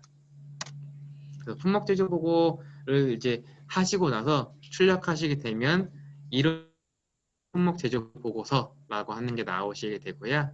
품목 제조 보고서는 온라인상에 있는 부분이지만 예, 점검 나오시는 회사에서 점검을 나오던 예, 이걸 온라인상에도 보실 수는 없기 때문에 항시 출력해서 예, 관리하시는 게 적합하신 상황입니다. 그래서 진행하시는 방법은 기재되어 있는 것처럼 식품안전나라라고 하는 곳에서 예, 이제 회원가입을 하고 로그인을 해서 따라 가지고 하나하나 예, 품목 제조 보고라고 하는 걸 해주시면 되고요. 예, 뭐 총 우리가 들어가는 라고 하시면 그 10개의 원료를 배합 비율을 다 구해서 그 배합 비율의 합이 100%가 돼야 정상적인 상황이신 거고, 그다음에 뭐 우리가 내수용인지 수출용인지 이런 것들도 이제 선택하시는 칸들이 있으시니까 그 내용들을 선택을 해주시면 되겠습니다. 네. 그 다음에 이제 제일 어려워하시는 유통기한 설정에 대한 사항이신데요. 우선 유통기한이라고 하는 게 있습니다. 유통기간이라고 하는 것은 소비자에게 판매가 가능한 최대 기간, 설정 실험 등을 통해 산출된 기간이고요. 유통기한은 우리가 제품의 제조일로부터 소비자에게 판매가 허용 기한입니다. 그래서 실제로 저희가 표시 때 표시하시는 건 유통기한입니다. 네, 그래서 우리는 유통기한 표기하시는 거다라고 봐주시면 되고요. 유통기한을 설정하시는 방법은 두 가지가 있습니다. 실제 제품을 만들어서 일정량을 만든 후에 같이 보관을 시작해서 하루, 이틀, 3일 때마다 제품을 채취해서 미생물 실험을 통해 유통기한이 얼마만큼 나올 건지 가속화 실험이라고 하는 걸 통해서 조금 더 빠른 최악의 조건에서 이제 실험하시는 방법이 있고, 는 유통기한 설정 실험을 생략하고 예, 어딘가에 뭐 기존 유사 제품이라든지 문헌이라든지 적혀 있는 유통기한을 차용해서 쓰시는 방법이 있습니다. 그래서 뭐 가장 좋은 건 당연히 유사 제품이 있어서 차용해서 쓰시는 게 가장 좋으시겠죠. 근데 요즘에 창업하시는 분들 보면 진짜 지금까지 난 듣도 보도 못한 내가 만든 건 이제 세계 최초입니다 라고 말씀을 하세요. 그 얘기는 유통기한 설정 실험을 별도로 해야 되는 얘기입니다. 예. 그래서 진짜 한 번도 본 적 없는 내가 처음 만들어낸 제품일 경우에는 오히려 들어가야 되는 비용이 증가할 수밖에 없다라고 봐주시면 되고, 뭐 주변에 아시는 분들이 이런 유통기한 설정 실험을 뭐 어느 정도 비용을 받고 해주셔가지고 우리가 그걸 사용을 한다라고 하시면 가장 좋겠지만, 그렇지 못한다라고 하시면 분석기간 설정 실험을 의뢰를 하고 그 업체가 해주신 유통기한 설정 보고서에 따라서 유통기한을 설정을 하셔야 되고요. 전에 요청하신 부분이 있어서 업체에다가 물어봤을 경우에는 한 200에서 300 정도는 필요할 수 있다라고 거기는 좀 유통기한을 길게 가져가시는 케이스였기 때문에 유통기한을 짧게 가져간다고 하면 그보단 조금 더 저렴해지실 겁니다. 네. 그럼 이러한을 안 하기 위해선 생략을 하셔야겠죠. 그래서 밑에 보시면 생략하실 수 있는 것 중에 한 가지는 우선 법적으로 이러한 권장 유통 기간을 따라가면 실험할 필요 없어 라고 해서 아예 식약처에서 올려놓으신 권장 기간이 있는데, 이건 특수한 유형에서만 올라와 있고요.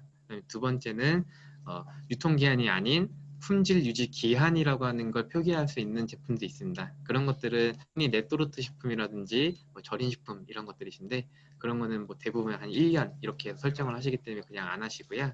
그다음에 세 번째는 잘 많이 사용을 안 하시긴 하지만 거의 인정을 잘 받기 어렵다고 하시지만 이제 인정이 가능한 논문에 적혀 있는 유통하셨을 때입니다. 네, 그래서 누가 보더라도 이거는 뭐 우리가 공공연하게 다 인정할 수 있는 논문이기 때문에 유통기한을 쓰시는 건 문제 없습니다 라고 받으실 수 있고, 제일 마지막으로 여러 업체들이 많이 하시는 건 시중 제품과 7가지 항목이 동일한 유사 제품을 찾아서 그 제품의 유통기한을 그대로 차용하시는 경우입니다. 하는 건 밑에 적혀 있는 식품 유형, 네, 그다음에 성상, 포장 재질 및 방법, 온도, 보존료 사용 여부, 유탕 유처리 여부, 살균 또는 멸균 방법이라고 하는 이 일곱 완전 동일하여야, 예, 원재료가 달라지시는 건 상관없지만 요 사항이 완전히 똑같아야 저희가 그 기간을 따다가 쓰실 수 있습니다. 그래서 이제 식품 건강 유통 기한으로 나와 있는 것들은 지금 보시는 것처럼 뭐 빵류, 어묵, 두부, 묵류, 뭐 즉석 섭취 식품, 뭐 생면, 뭐 이런 것들은 지금 보시는 것처럼 뭐 상온이냐 권장 유통 기한이 있기 때문에 요 기준을 그냥 우리는 따라가겠다라고 하시면 별도의 유통 기한 설정 실험이라든지 우리는 요 기준에 따라서 유통 기한을 설정합니다라고 해서 기재를 제출을 하시면 되고요. 뭐 뒷장은 식용 유지류에 대한 그럼 이제 우리가 유사 제품을 찾아야 되는데 유사 제품을 찾아서 쓰시는 방법은 하단 부분 우리는 이제 이번에 녹차맛 스낵을 만들겠다라고 하시면 녹차맛 스낵을 신규 원료로서 기재를 하시고 유사 제품을 찾아서 우선 그 유사 제품의 유형이라든지 성상, 포장 재질, 보존 유통 온도, 보존료 사용 여부, 유탕 유처리 여부, 살균 또는 멸균 방법을 기재를 하시고 우리 제품이 이란지를 봐주셔야 합니다. 그래서 이제 보존료 사용 여부라고 하는 건 흔히들 뭐 자몽 추출물도 보존료로 보시는 가 아니시고요. 식품 공전에서 보존료라고 치시면 그 명시가 되어 있는 보존료들이 있습니다. 그걸료를 사용했다라고 보시는 거고 유탕, 유처리라고 하는 건 기름에 튀기면 유탕, 도포하면 유처리라고 보시면 됩니다. 그래서 흔히 과자들 보시면 기름에 튀겨서 나오는 갈릭 이런 것들은 유탕 처리 제품이라고 써 있고요. 그 기름을 이렇게 분사해서 좀 코팅한 것 같은 제품들은 유처 그런 차이가 좀 있으신 거고 살균 또는 멸균 방법은 실제 이 제품을 살균했냐 살균 안 했냐에 따라서 좀 구분이 된다라고 봐집니다.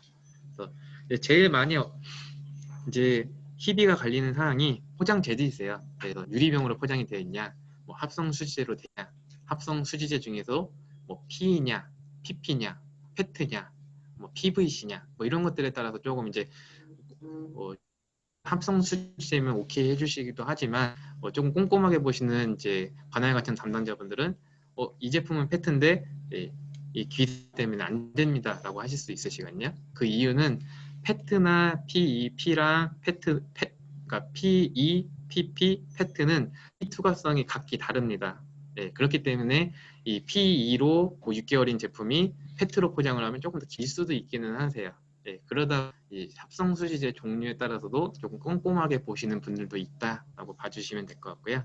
성상이라고 하는 건 그냥 고체냐, 액체냐, 뭐 이런 정도이시고 식품 유형은 아까 이제 처음에 있었던 식품 및 기준 규격이라고 하는 곳에 식품 유형에 대한 정의들이 있으시기 때문에 그 정의에 관련된 유형이 동일한지 그래서 우리도 과자면 유사 제품도 과자여야 되고요. 우리가 흔히들 좀 하시는 경우 중에 하나가 유형 중에는 과체 주스랑 과체 음료가 있습니다. 과체 주스는 과체 농축액이 95% 이상, 그 다음에 과체 음료는 그거보다 더 아래 이렇게 돼 있으셔서 조금 희석해서 만드는 건데 과체 음료랑 과체 주스는 명확히 틀린 유형입니다. 흔히들 과체 주스를 만드시는데 과체 음료로 돼 있는 유사 제품을 갖고 와서 유통기한을 설정했다라고 하시면 당연히 식품 유형이 안 맞기 때문에 나오실 수가 없으신 거죠. 그래서 유형은 항시 동일하셔야 됩니다. 이런 것들이 맞다고 하면 우리는 기존 제품의 유통기한이 얼마이기 때문에 우리 제품도 유통기한을 얼마로 가져갑니다 라고 기재를 하시는 거고요. 이 기존 유통기한이 6개월이라고 해서 우리가 꼭 6개월로 갈 수 없습니다. 왜냐하면 대부분 유사 제품을 보시는 게 대기업 제품들을 많이 보세요. 뭐 CJ라든지 오뚜기, 농심 이런 데도 있다 보니까 거기는 뭐 이제 설비도 좋고 생산 기술이 좋다 보니까 유통기한이 증가될 수밖에 없는데 유통기한을 명확하게 잡을 수 있는데 우리는 아직 초기 단계이기 때문에 6개월이라고 해서 6개월을 명확히 그냥 그대로 하고 6개월을 찍어버리시게 되면 이 유통기간상의 실제로 실험을 통해서 확인한 게 아니기 때문에 변질이 될 수 있는 요소들이 있으세요. 그래서 이게 좀 우려가 된다라고 하시면 기존 제품은 6개월이지만 뭐 4개월로 가져갑니다 라고 해서 설정하시고 이 제품은 이제 4개월 안에서만 관리를 하시면 되고요. 그다음에 이제 표기를 하실 때도 뭐 6개월로 우리 수질 보고를 해서 승인을 받았다라고 해서 꼭 6개월을 찍으실 필요는 없고요. 뭐 여름에는 좀 변질될 가능성이 높기 때문에 유통기를 짧게 잡는다라고 하시면 4개월로 찍어 관리 이제 출고를 하셔도 전혀 문제 되시는 건 없습니다. 그다음에 이제 자가품질 검사라고 하시는 건데 자가품질 검사라고 하는 건 우리가 만들어낸 제품이 식품의 기준 및 규격이라고 하는 기준 규격에 부합하는지를 주기적으로 검사기관에다가 위탁을 해서 검사를 해보고 이 사항이 문제가 없는지를 입증하시는 검사라고 보시면 됩니다. 그래서 우리가 10가지 제품을 만든다고 해서 다 10가지를 하셔야 될 필요성은 없으시고요. 예전에는 그렇게 하셨지만 지금은 이제 고시가 좀 변경이 되면서 동일한 유형일 때 제품 수가 많으면 그 각기 제품들의 검사 항목을 확인을 해봐서 검사 항목이 동일할 경우에는 대표 품목 하나만 진행을 하면 된다라고 되어 있습니다. 그래서 100개를 생산하던 3개를 생산하던 검사 항목이 다 동일한 제품들을 생산하시면 그 중에 하나만 맡기시면 되고요.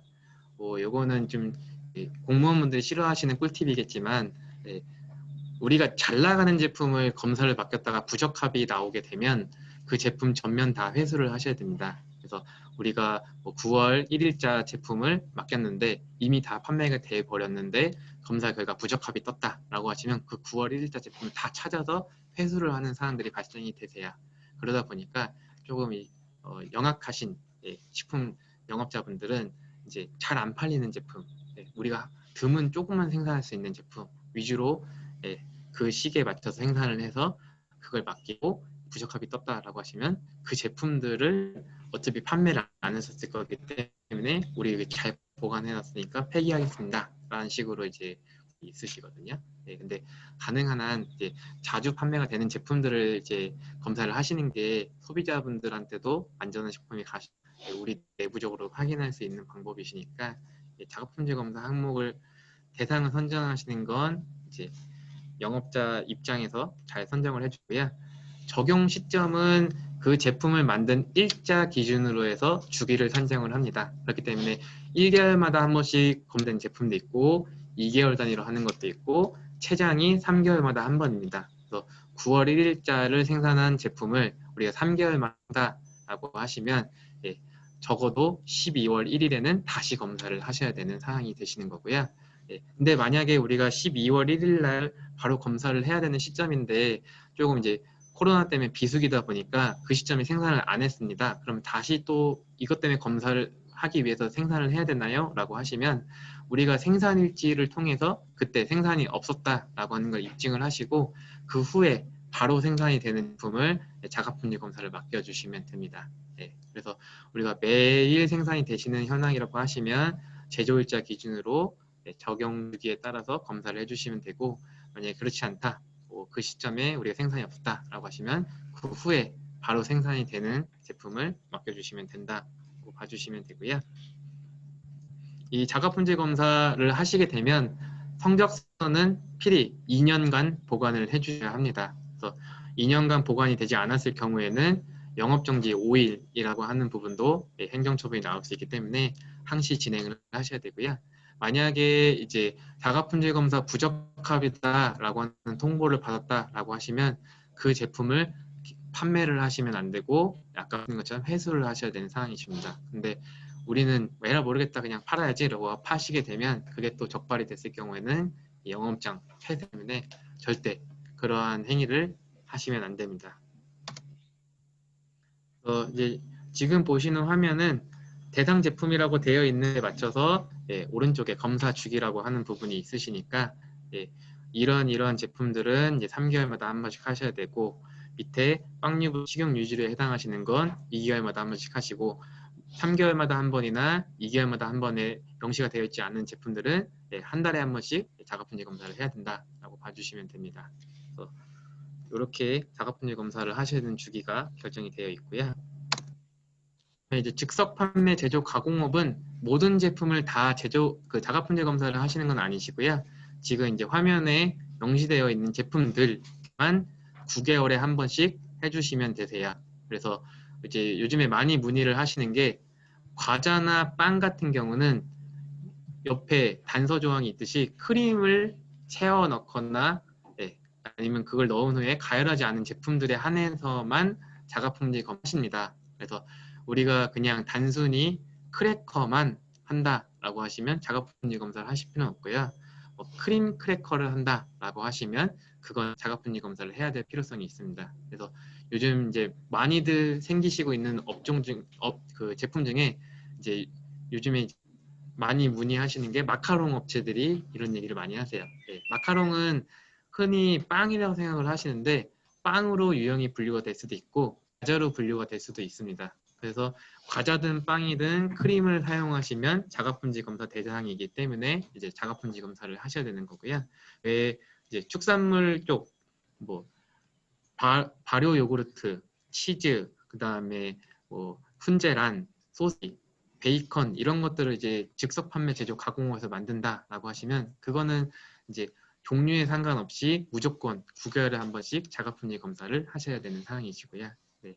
그래서 이것도 여러 가지 제품을 만들더라도 검사 항목이 동일하다라고 하시면 그 중에 한 가지씩만 진행을 하시면 됩니다. 네. 그럼 이제 마지막 사항인 해썹에 관련된 걸 좀 설명을 드릴 건데요. 예, 이제 해썹이라고 하는 단어는 요즘에 많이들 들으셨을 거고 식약처에서 항상 문제사항이 터지면 그거를 무마하시는 방법이 해썹입니다. 네, 그래서 예전에 김치에서 기생충 파장이 났을 때도 결국에는 해썹을 해라 라고 해서 제한사항을 걸었고 그 다음에 쓰레기 만두 파동이 났을 때도 만두는 해썹을 해라 라고 하셨었고 그 다음에 송학식품이라든지 아니면은 동서식품이라든지 이런 데들도 문제가 생기다 보니 또 해썹을 해라라고 해서 대부분 이제 그 해썹을 해라라고 하는 제품들은 다 한번 이렇게 뭉뚱그려 말하긴 뭐하지만 사건 사고가 있었던 유형들이다라고 보시면 될 것 같습니다. 이 해썹이라고 하는 것들은 이제 국가에서 의무적으로 이런 식품들은 꼭 해썹을 해라라고 되어 있으신 사항이기 때문에 해썹을 하셔야 되는 사항이시고요. 그래서 해썹이라고 하는 건 영어입니다. 그래서 이 해썹의 유언은 이제 예전에 한창 이제 그 냉전 시대 때 미국에서 이제 우주인을 쏘아 보내야 되는데 우주인이 가서 뭐 잘못 먹으면 이제 우주에서는 이제 치료할 방법이 없으시니까 뭐 엄청 아프다가 이제 사망하는 경우도 있고 막 와서 이제 막 후유증이 걸리시는 분들도 있고 하다 보니 안전한 식품을 만들어서 우주인들을 같이 실려 보내야겠다라는 하에 피스버리사라고 하는 곳하고 나사가 가격을 협조를 해서 이제 제품을 만들어내기 시작했고 그때 탄생한 게 해썹 시스템이라고들 하십니다. 그래서 흔히들 기술로 하시는 말씀이 해썹 제품은 우주식품이다라고들 말씀을 하세요. 그래서 이제 해썹 따셨다고 하면 이 제품 이제 우주에 갖고 나가서 드셔도 문제 없는 제품이니까 언젠가 잘 되면은 우주선에 실릴 수도 있으세요라고 하시는 우스갯소리들을 하시거든요. 그래서 이제 해썹이라고 하는 건 이제 밑에 보시면 위의 요소 분석이라고 해서 해저드 아날리시스, 그 다음에 중요 관리점, 크리티컬 컨트롤 포인트라고 하는 앞자 HACCP라고 하는 걸 따서 해썹 또는 식품 안전 관리 인증이라고 해서 얘기를 하고요. 위의 분석은 아까 위에라고 하는 건 사람이 먹었을 때 탈이 날 수 있는 것이기 때문에 그런 것들이 어떤 거가 있는지를 확인하시는 걸 요소 분석이다라고 얘기를 하고요. 중요 관리점이라고 하는 건 그런 것들을 어떻게 우리가 중요하게 관리를 하겠는가를 해서 이런 것들이 더 이상 나오지 않게끔 아니면 사멸시킬 수 있게끔 관리할 건가라고 하는 그 내용을 담고 있는 게 라고 봐주시면 되겠습니다. 그래서 해썹이라고 하는 건 원료가 들어오는 순간부터 제품을 다 만들어서 보관하고 있다가 출고시키는 까지를 전반적으로 다 아우르는 안전관리 시스템이다라고 보시면 되고요. 국내에서는 이제 뭐 사람 가장 우수한 안전관리 시스템이다라고 얘기를 하고 있습니다. 그래서 이제 해썹을 해야 되는 제품들은 지금 보시는 이제 사항들은 이미 해썹을 해야 되는 단계가 끝났습니다. 그렇기 때문에 신규로 이런 제품을 하고자 하시면 해썹에 맞게끔 기준을 다 만들어 놓고 설비를 구축한 상태에서 해썹 인증을 받은 후에 생산을 해서 판매해야 되는 제품들이시고요. 그래서 어묵, 그 다음에 냉동식품 중에 피자, 만두, 면, 그리고 냉동 생선 중에 어류, 그 다음에 연체류, 그 다음에 이런 것들이 50% 이상 들어간 조미식품들이 이제 해썹 의무시고, 그 다음에 비감료, 그냥 단순히 착즙해서 나온 제품들, 그 다음에 레토르트 식품, 흔히들 캔 통조림이라고 하시는 것들하고 3분 카레 같은 레토르트 파우치에 담겨있는 제품들이시고요. 그 다음에 빙가류, 저희가 흔히 먹는 아이스크림도 해썹 의무이고요. 그 다음에 배추김치, 이게 이제 예전에는 배추김치라는 유형과 기타김치라는 유형이 있다가 이제 2018년도 1월 1일 날 두 개가 합쳐지면서 김치라는 유형으로 통합이 됐습니다. 그래서 지금 상황은 단서 조항이 김치 중 배추를 주 원료로 하는 김치는 해썹 의무다라고 되어 있으시고요. 그다음에 즉석 조리식품이라고 하는 것도 순대만 해당이 되십니다. 그래서 이것도 2017년도쯤에 2015년 16년도쯤에 떡튀순이라고 하는 게 한창 붐이 불면서 어린이들이 많이 먹기 시작했죠. 그러다 보니까 어린이 기호식품이 2014년도부터 해썹을 하기 시작했기 때문에 그때 이제 갑자기 껴들어서 지금 해썹이 끝나고 있는 시점입니다. 그렇기 때문에 지금 보시는 8가지는 이미 해썹이 끝나서 우리가 새로 이 제품을 하려면 해썹 인증을 꼭 따야지만 할 수 있다라고 봐주시면 되고요. 그 다음에 이제 지금 보이시는 총 위에 8가지, 밑에 있는 부분 빼고 위에 5가지, 4가지는 올해 11월 30일까지 해썹을 해야지만 하시는 제품입니다. 그래서 지금 과자, 그 다음에 캔디라고 하는 건 젤리도 포함이 되시는 거고요. 그 다음에 빵, 떡, 그 다음에 초콜릿류, 그 다음에 어육 소세지는 천하장사 소세지 같은 생선살을 주로 쓰시는 소세지고요. 음료류, 모든 음료. 근데 여기서 하나는 예전에는 그 음료와 커피와 다류라고 하는 건 각기 있었는데 또 2018년도 1월 1일부로 이게 다 음료로 편입이 되면서 지금 단서 조항은 커피와 다류를 뺀 모든 음료류로 되어 있습니다.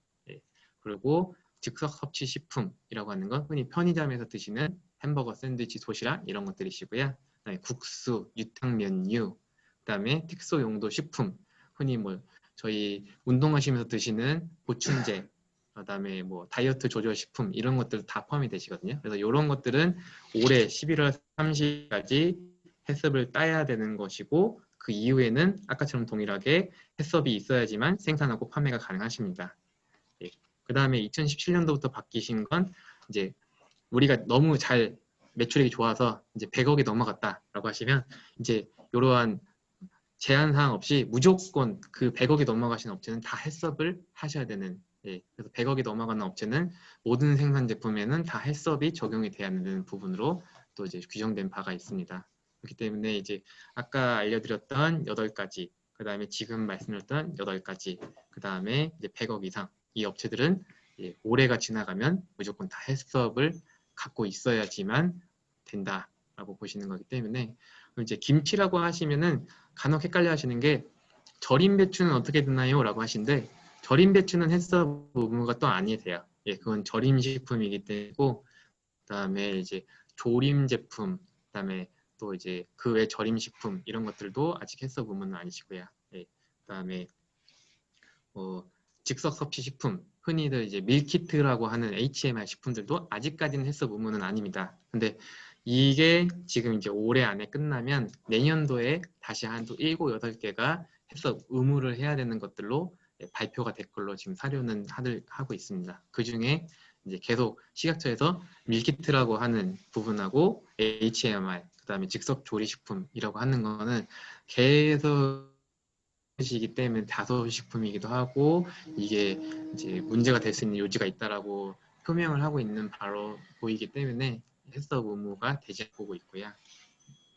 그다음에 이제 혹시나 또 이제 축산물 쪽을 하고 싶어 하시는 분들이 계실 것 같아서 설명을 드리면 도축업이나 집유업은 식품이 이제 가공 단계는 아니기 때문에 제외하시고요. 근데 만약에 내가 목장형 이제 좀 이제 유가공업을 하고 싶다. 근데 내가 직접 소를 키울 거다라고 하시면 젖소를 직접 키워서 집유를 하신다고 하면 집유업이 있어야 되기 때문에 해썹을 필히 따셔야 되고요. 그 다음에 그런 우유를 가지고 만드시는 유가공업, 그다음에 계란을 가지고 뭔가를 만드시는 알가공업, 이 두 가지 업은 지금 해썹이 또 끝났습니다. 그렇기 때문에 이제 새로 아예 업을 내실 때부터 해썹을 다 준비를 해서 진행을 하셔야 되는 상황이시고요. 근데 이제 고기를 가지고 하시는 식육 가공업, 햄, 소세지, 뭐 베이컨 이런 것들을 하시는 업체는 지금 이제 16년도 기점으로 해서 18년도, 20년, 22년, 24년 해갖고 총 4단계로 나눠가지고 진행을 하고 있고요. 올해까지 이제 2단계 해당하시는 16년도 매출액이 5억 이상인 업체들이 이제 해썹 의무를 하셔야 되고, 신규로 이제 막 내시는 업체들은 2024년까지 해썹을 해주시면 됩니다. 그렇기 때문에 만약에 내가 고기를 가지고 불고기를 만들다든지 아니면 수육을 만드는지 족발을 만든다든지 아니면 곱창을 가지고 곱창 볶음을 만든다든지 이런 것들을 하시면 그리고 그걸 직판이 아닌 식육 가공업이라는 영업 허가상에서 진행을 하신다고 하면 2024년까지는 해썹을 하셔야 되기 때문에 초기에 시작하실 때 해썹 기준에 맞춰서 준비를 하시는 게 가장 적합하실 걸로 사료되십니다. 그래서 지금까지 이제 제가 준비한 사항은 다 이제 교육을 드렸고요. 궁금하신 사항을 남겨주시면 확인하고 답변 드리도록 하겠습니다. 예, 팀장님 수고 많으셨습니다.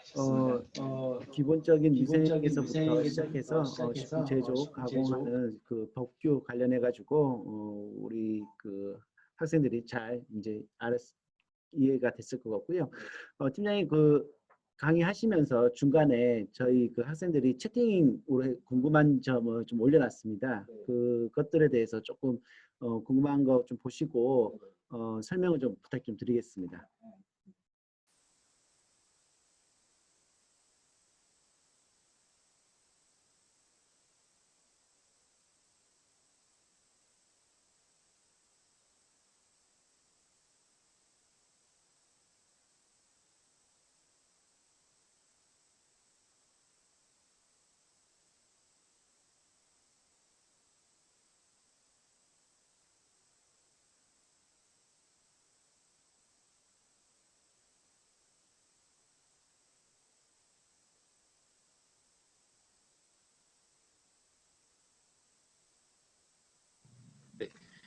네, 일반은 시점에서 이제 조리하시는 제품을 온라인상으로 판매하시기 위해서는 직접 판매, 제조, 가공업과 통신 판매업 두 가지가 필요로 하십니다. 그래서 전자상거래법에 따라서 이제 온라인 판매를 하기 위해서는 통신 판매업이 필요하시고요. 그 다음에 포장되어 있는 제품을 판매하시기 위해서는 직접 판매, 제조, 가공업이 필요하신데 이제 주의하셔야 되는 건 온라인상에서 판매를 하신다는 게 그 온라인 판매자 주체 판매자가 우리 제품을 매입을 해서 가지고 있다가 소비하는 건 식품 제조 가공업이 필요하신 거고요. 그냥 온라인 네이버 스토어 같은 데다가 우리 제품을 게시해서 주문량이 들어오면 내가 그 주문량을 보고 제조를 해서 소비자한테 내가 직접 발송을 해야지만 직접 판매 제조 가공업으로 가능히 하십니다. 네. 그 다음에 이제 한 공간에 두 가지 영업을 운영을 하실 수 있으신데, 그래서 다른 업체들 같은 경우는 이제 전체 면적이 이제 만약에 30평이다 라고 하시고 홀이 15평, 주방이 15평이시면 이제 30평 전체가 일반은 시점이실 텐데 그 공간 중에 홀 공간으로 해서 영업장 축소 신고를 해서 일반 시점을 줄이시고 그다음에 이제 주방 공간을 직접 판매 제조 가공업으로 내셔서 이제 두 가지 영업을 같이 영위하시는 경우들은 가능하십니다. 그래서 대신에 조건은 직판에서 만드시는 제품과 일반은 시점에서 만드신 제품이 동일해야지만 이 부분이 가능하시고요. 그게 특례 조항상의 일반 음식점과 직판에서 만드는 제품이 제조 가공이 동일할 경우 주방을 공동 사용할 수 있다라고 하는 사항이 있기 때문에 가능하신데, 이 사항은 이제 관할관청 담당자분이 보셨을 때 이걸 인정해 주셔야지만 가능은 하긴 합니다. 그래서 이건 한번 다시 확인해 보시고 그게 가능하실 때 운영을 하셔야 되고요. 이게 안 되신 경우에는 직판 매장을 따로 내시는 경우들이 발생이 되시는 걸로 알고 있습니다. 네. 네. 제가 그거를 구청에다가 위생과에다 전화해가지고 했더니 네. 담당자가 잘 모르는지 아는지 모르겠지만 네. 그 매장에서 주가 뭐냐에 따라서 네. 만약에 호소님이 주고 네. 내가 이거를 온라인으로 하는 거는 부다. 네.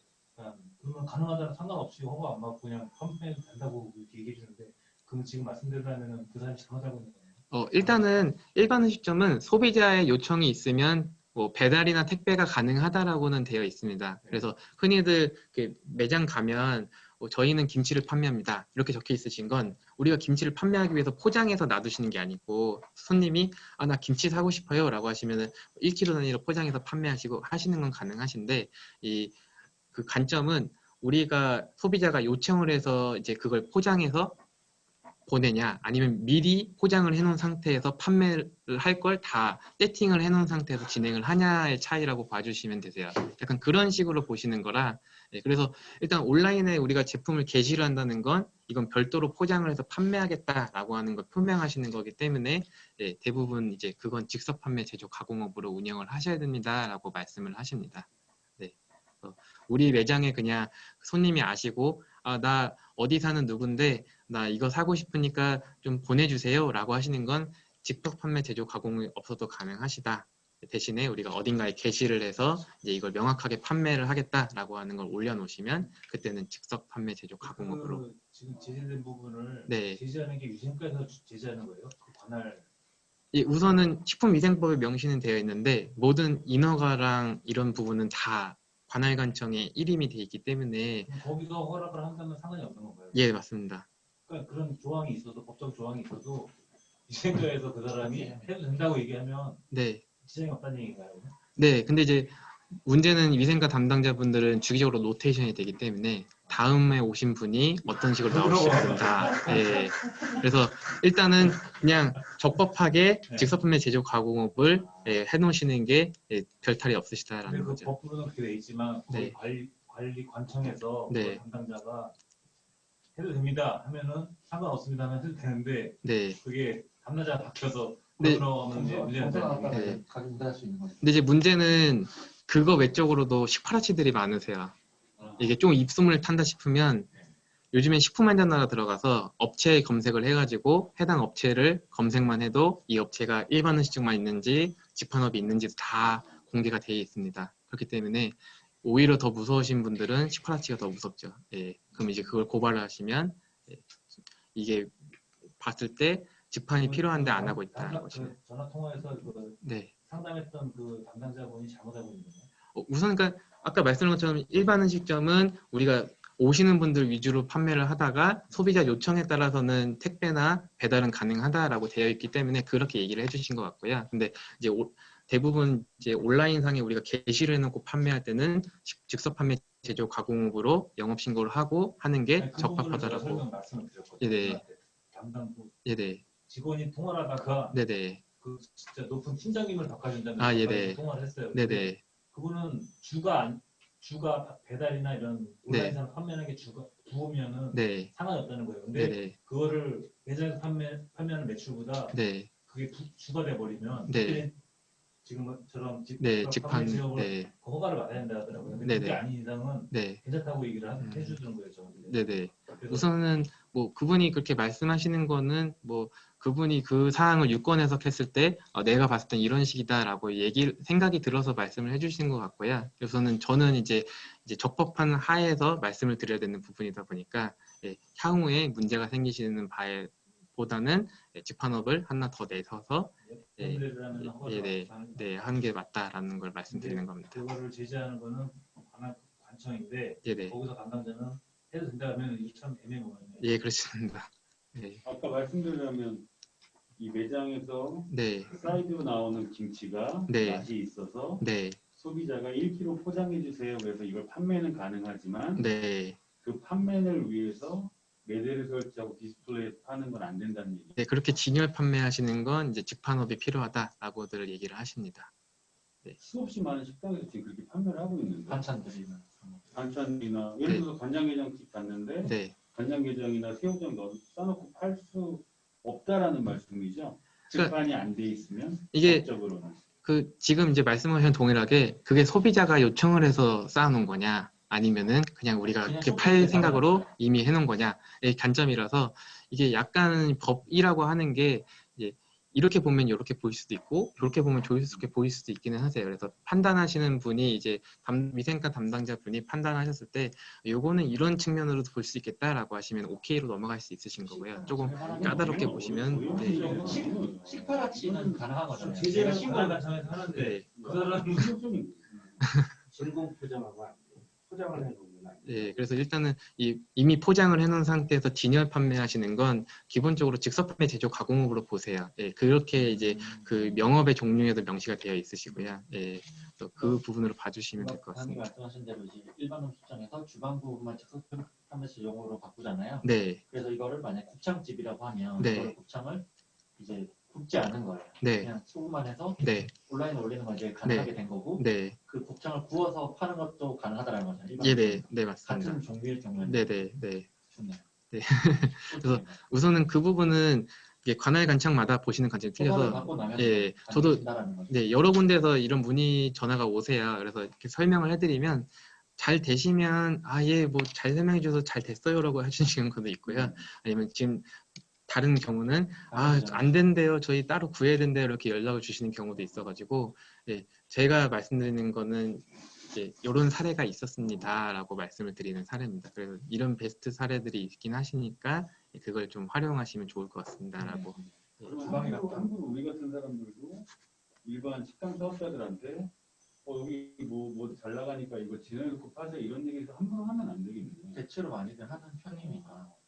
샵에서 빼면 안 된다는 얘기. 샵인샵이라기보다 그 메뉴 자체를 디스플레이 판매가 안 되니까 되도록이면 관할구청에 확인을 한번 유명한 점식집만 가도 거기서 파는 입구에서 반찬도 팔고 그 매장에서 파는 걸안 명인박사만 판다는 가면 얘기고. 명인박사만 가봐도 앞에다 반찬 다 자, 싸놓고 다 이 얘기는 충분히 이제 네. 다 됐었고 뭐 다음 질문도 네. 좀 부탁드리겠습니다. 그다음에 두 번째로 비슷한 동일한 분이 주신 것 같긴 한데 이게 즉석 판매 제조 가공업에서의 소분과 식품 소분업에 대한 소분은 어떻게 차이가 있나요?라고 말씀을 주시는데 즉석 판매 제조 가공업은 이미 판매의 제한 사항이 최종 소비자 즉 개인한테 판매하는 것만 가능하신 거고요. 식품 소분업은 그 소분을 해서 유통 판매 및 납품까지 가능하신 겁니다. 그래서 즉석 판매 제조 가공업은 소비자 요청에 따라 소분을 할 수 있지만 소비자한테만 바로 팔 수 있는 거고요. 식품 소분업은 유통 판매 및 납품까지 가능하다라고 봐주시면 되겠습니다. 소분업은 그 소비자랑 통이랑 둘 다 가능한 거예요. 네, 다 가능하십니다. 네, 네, 그건 이제 하면 B2C만 only B2C만 가능하고 네. 소분업은 B2C, B2B 둘 다 가능하다. 네. 흔히 이제 요즘에 위쿡이라고 하는 곳 보시면 거기가 이제 하나의 좀 샌드박스로서 규제를 받으신 게 우리가 그 안에서 이제 제조 직판을 내시면 거기는 일정한 규제를 진수하는 사항 하에서 그 서울권 안에서만 B2B가 가능하신 사항이 있기는 하세요. 근데 그건 딱 위쿡의 그 작업장에서만 하시는 거기 때문에 그런 사항이 필요하시면 그 공간에서 하셔야 되는 사항이 지금은 현재 사항입니다. 위쿡은 어떻게 허가를 받은 거죠? 그건 이제 샌드박스라고 하는 부분으로 해서 본인들이 준비를 다 하시고 이렇게 진행하신 사항이세요. 직판은 무조건 이제 B2C만 가능하다라고 봐주시면 되고요. 그것도 직접적으로 고객한테 가는 B2C라고 보시면 됩니다. 이제 보건증 같은 경우도 내가 이제 누군가의 매장에 잠깐 가서 홀서빙을 해주시는 것 정도는 가능하실 수 있는데 조리하시는 걸 도와주실 경우에는 필히 보건증이 있으셔야 되기 때문에 홀서빙까지는 뭐 우선은 뭐 가능 부분은 이제 보시는 분들마다 다르긴 한데 공문에 따라 다릅니다. 네. 공문에 따라 다릅니다. 너무 네네. 근데 기본적으로는 이 홀 하시는 분이 주방에 들어갈 수도 있고 주방 하시는 분이 홀에 나올 수도 있기 때문에 무조건 채용하시는 분은 식품 그 보건증을 갖고 있으신 게 맞으세요. 설거지 모드고요. 설거지도 그 설거지 하시는 분이 급한 경우에는 가서 조리를 하실 수도 있으시니까. 조리 안 하고 설거지실에 있으면 그거 안 믿는다. 안 믿어요. 설거지실이 따로 있었나요? 그러니까 명확하게 그러면은 그걸 입증을 하셔야 돼요. 더 멀리 있거나. 네네.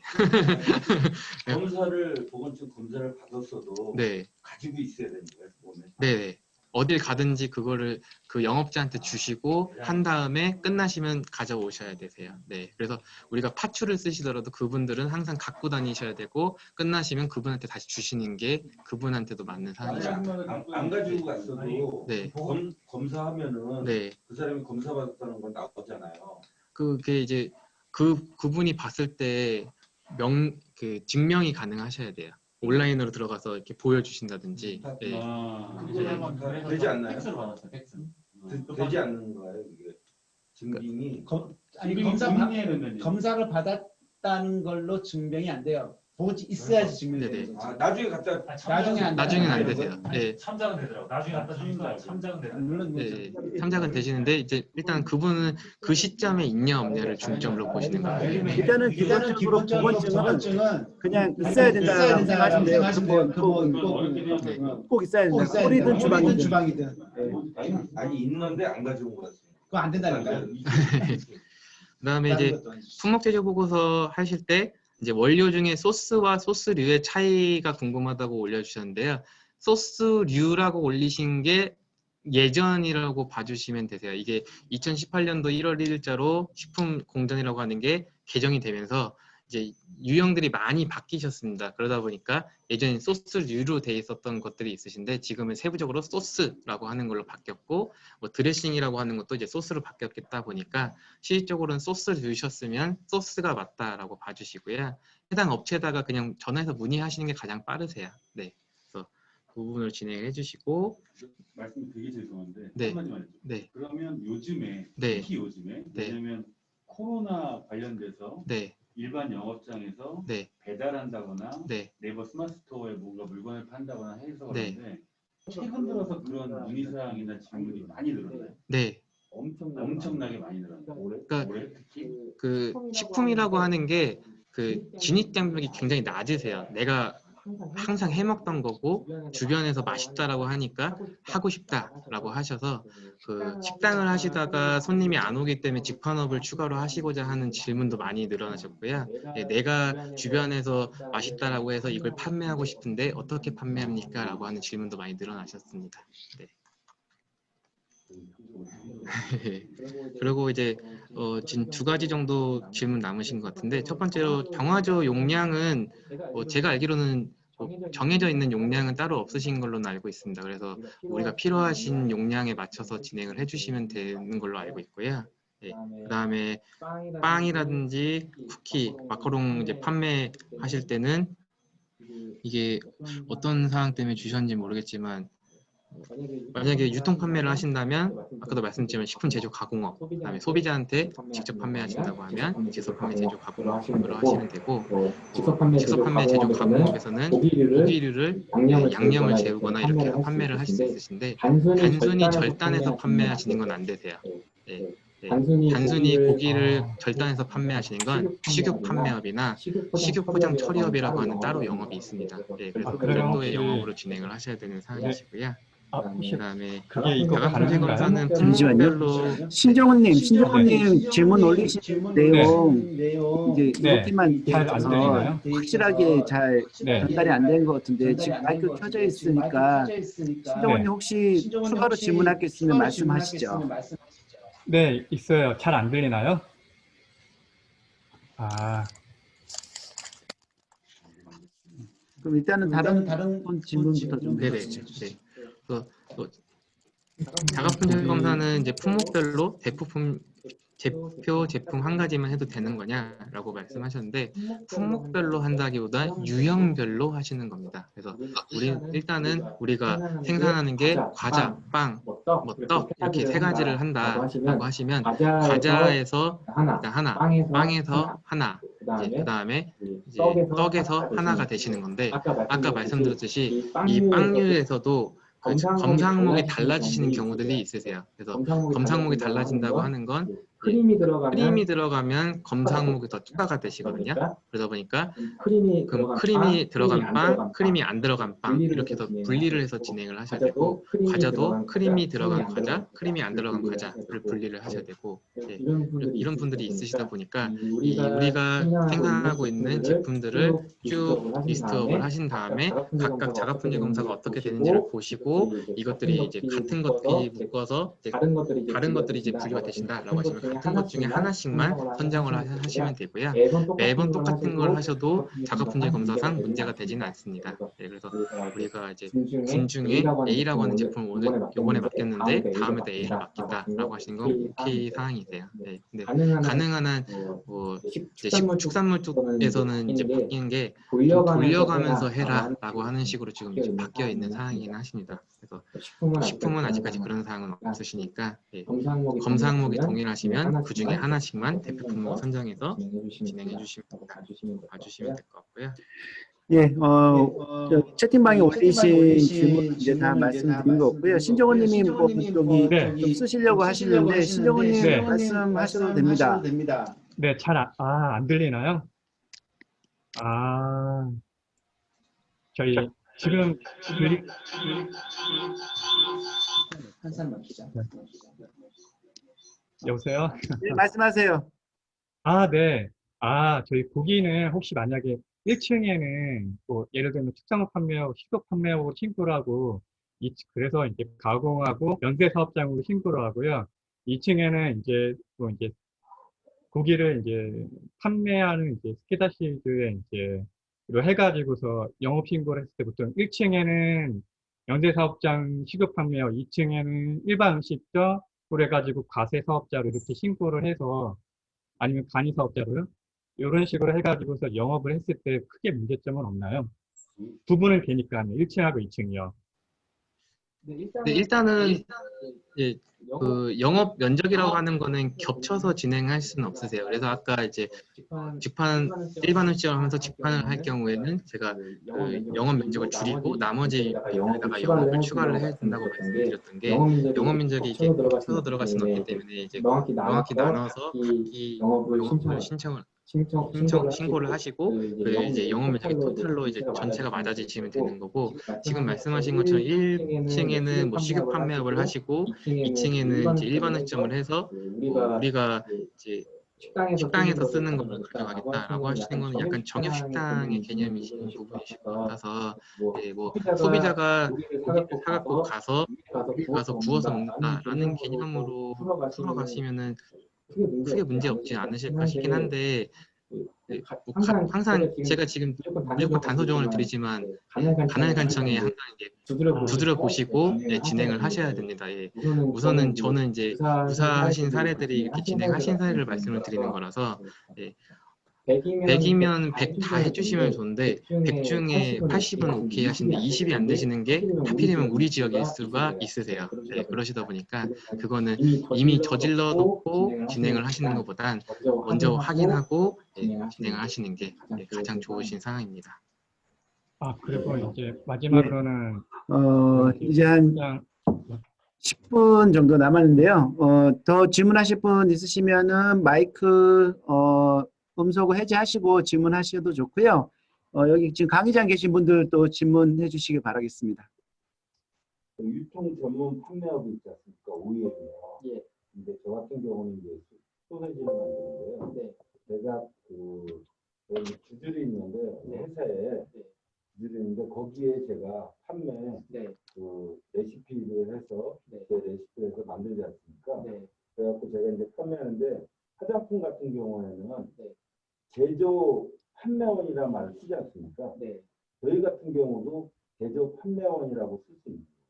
우선은 이제 축산물 쪽을 OEM 하실 경우는 축산물 유통 전문 판매업이라고 하는 게 맞으실 거고요. 네.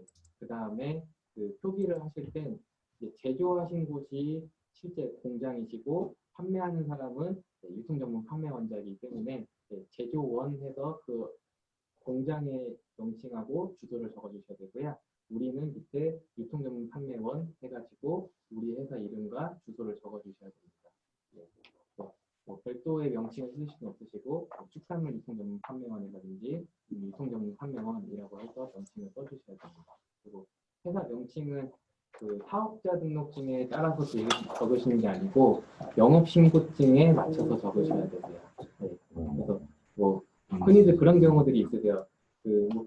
뭐 큰 차이는 없으시지만 주식회사 쓰실 때 가로치고 주해서 땡땡땡이 그 경우도 있고 주식회사 땡땡땡이신 경우들이 있으시잖아요. 근데 사업자 등록증에는 가로치고 주 땡땡땡으로 적혀 있는데 영업신고증에는 주식회사 땡땡땡으로 적혀 있으세요. 그러면은 실질적으로는 토지사항상엔 관할 관청에 우리가 신고한 명칭대로 적어라라고 되어 있기 때문에 주식회사 땡땡땡으로 적으시는 게 맞습니다. 네, 그래서 그 제조원의 이름도 영업 허가증에 적혀 있는 명칭으로 적어주시면 됩니다. 예, 또 궁금하신 거 있으시면 말씀하시죠. 기업체 같은 데서 강의 많이 해요?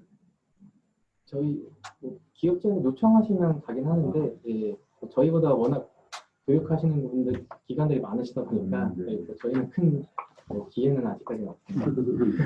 우리 전상국 팀장님은 우리 저 창업허브 있죠? 거기서 전담으로 우리 저기 인큐베이터 분들한테 이 관련해서 자문해 주시고 하십니다. 그래서 제가 그동안에 그 식품 제조 가공이라든지 인허가 관련해서 여러분들을 만나보긴 했는데 제가 이 특강을 모실 만한 충분한 전문가라고 제가 판단이 돼서 제가 그동안에 만나봤던 분들 중에서 가장 이게 명쾌하게 말씀해 주시는 팀장님이시라 제가 오늘 특강에 초청했습니다. 더 궁금하신 거 없으신 것 같은데요. 예, 좀 말씀하시죠. 이제 보통 일반 식당에서요. 즉석 식품 가공업을 하면 옛날에는 제가 가서 이제 문의를 했는데 칸막이를 해라 라고 해갖고 칸막이 문을 달고 그 만들라고 하더라고요. 근데 어떤 지금 이제 경기도에서는 서울에서는 그런 얘기 들었는데 경기도에 가니까 경기도에 있는 친구는 그런 얘기 없던데요. 그렇게 하고 바로 닫았어요. 그런 경우는 어떻게 됩니까? 마이크 켜시고. 계속 말씀하셨잖아요. 그러니까 또 얘기를 해야 되냐. 그러니까 그분이 그러니까 일단은 아까 맨 처음에 이제 시설 기준에 대한 설명을 드렸을 때 작업장은 원료 처리실, 제조 가공실, 포장실 등 이제 필요한 구역을 분리 또는 구분 등을 해야 된다라고 되어 있다 보니까 이게 하여야 한다의 느낌도 있고 또는이라고 하는 부분이 있다 보니까 어떤 담당자분은 이게 딱 봤을 때 이 설비들이 한쪽에 각각 잘 있기 때문에 이게 딱 구분이 잘 돼 있어서 굳이 이 좁은 공간에 벽을 치실 필요는 없습니다라고 하셔서 평가를 하시는 분도 있으시고요.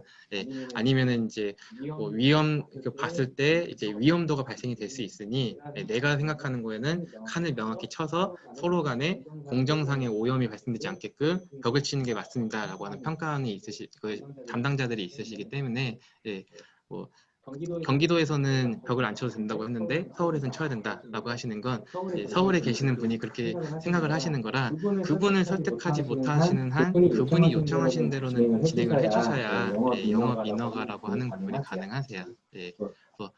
우선은 시설 기준상에는 이런 식으로 되어 있기 때문에 저희가 봤을 때도 치는 게 맞다고는 생각을 합니다.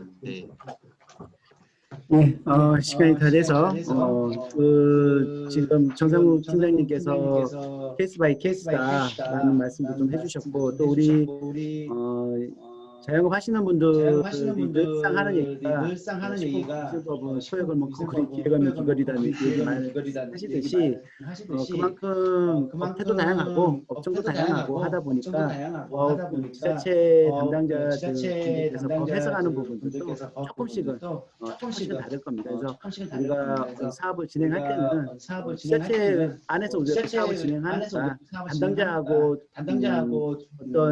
어떤 질문을 또 많이 질문을 또 많이 하시고 하시고 담당자하고 유대관계를 맺는 게 가장 좋습니다. 그래서 우리가 뭐 대관 업무 하지만 필요한 대관 업무는 우리가 뭔가 이렇게 주고받고 이런 게 아니라 정보를 우리가 얻고 또 우리가 뭐 사업하는 데 있어서 좀 필요한 부분을 하기 위해서 또 실행이라는 기록로스를 하기 위해서 담당자분들하고 친하게 지내시면 많은 부분을 도움이 되실 겁니다. 오늘 여러분들 온라인으로 이렇게 또 진행해 해드렸고 또 강의실 와서도 이렇게 많은 분들이 오셔서 같이 특강을 좀 들었는데요. 오늘 여러분들 궁금해하시는 거 충분히 들을 수 있는 시간이 되었던 것 같습니다. 오늘 특강을 해주신 전상구 식품안전교육 컨설팅 팀장님께 진심으로 감사하다는 말씀드리고요. 오늘 바쁘신 와중에도 참여해주신 여러분들 감사드립니다. 다음번에 더 좋은 강의로 찾아뵙도록 하겠습니다. 수고하셨습니다.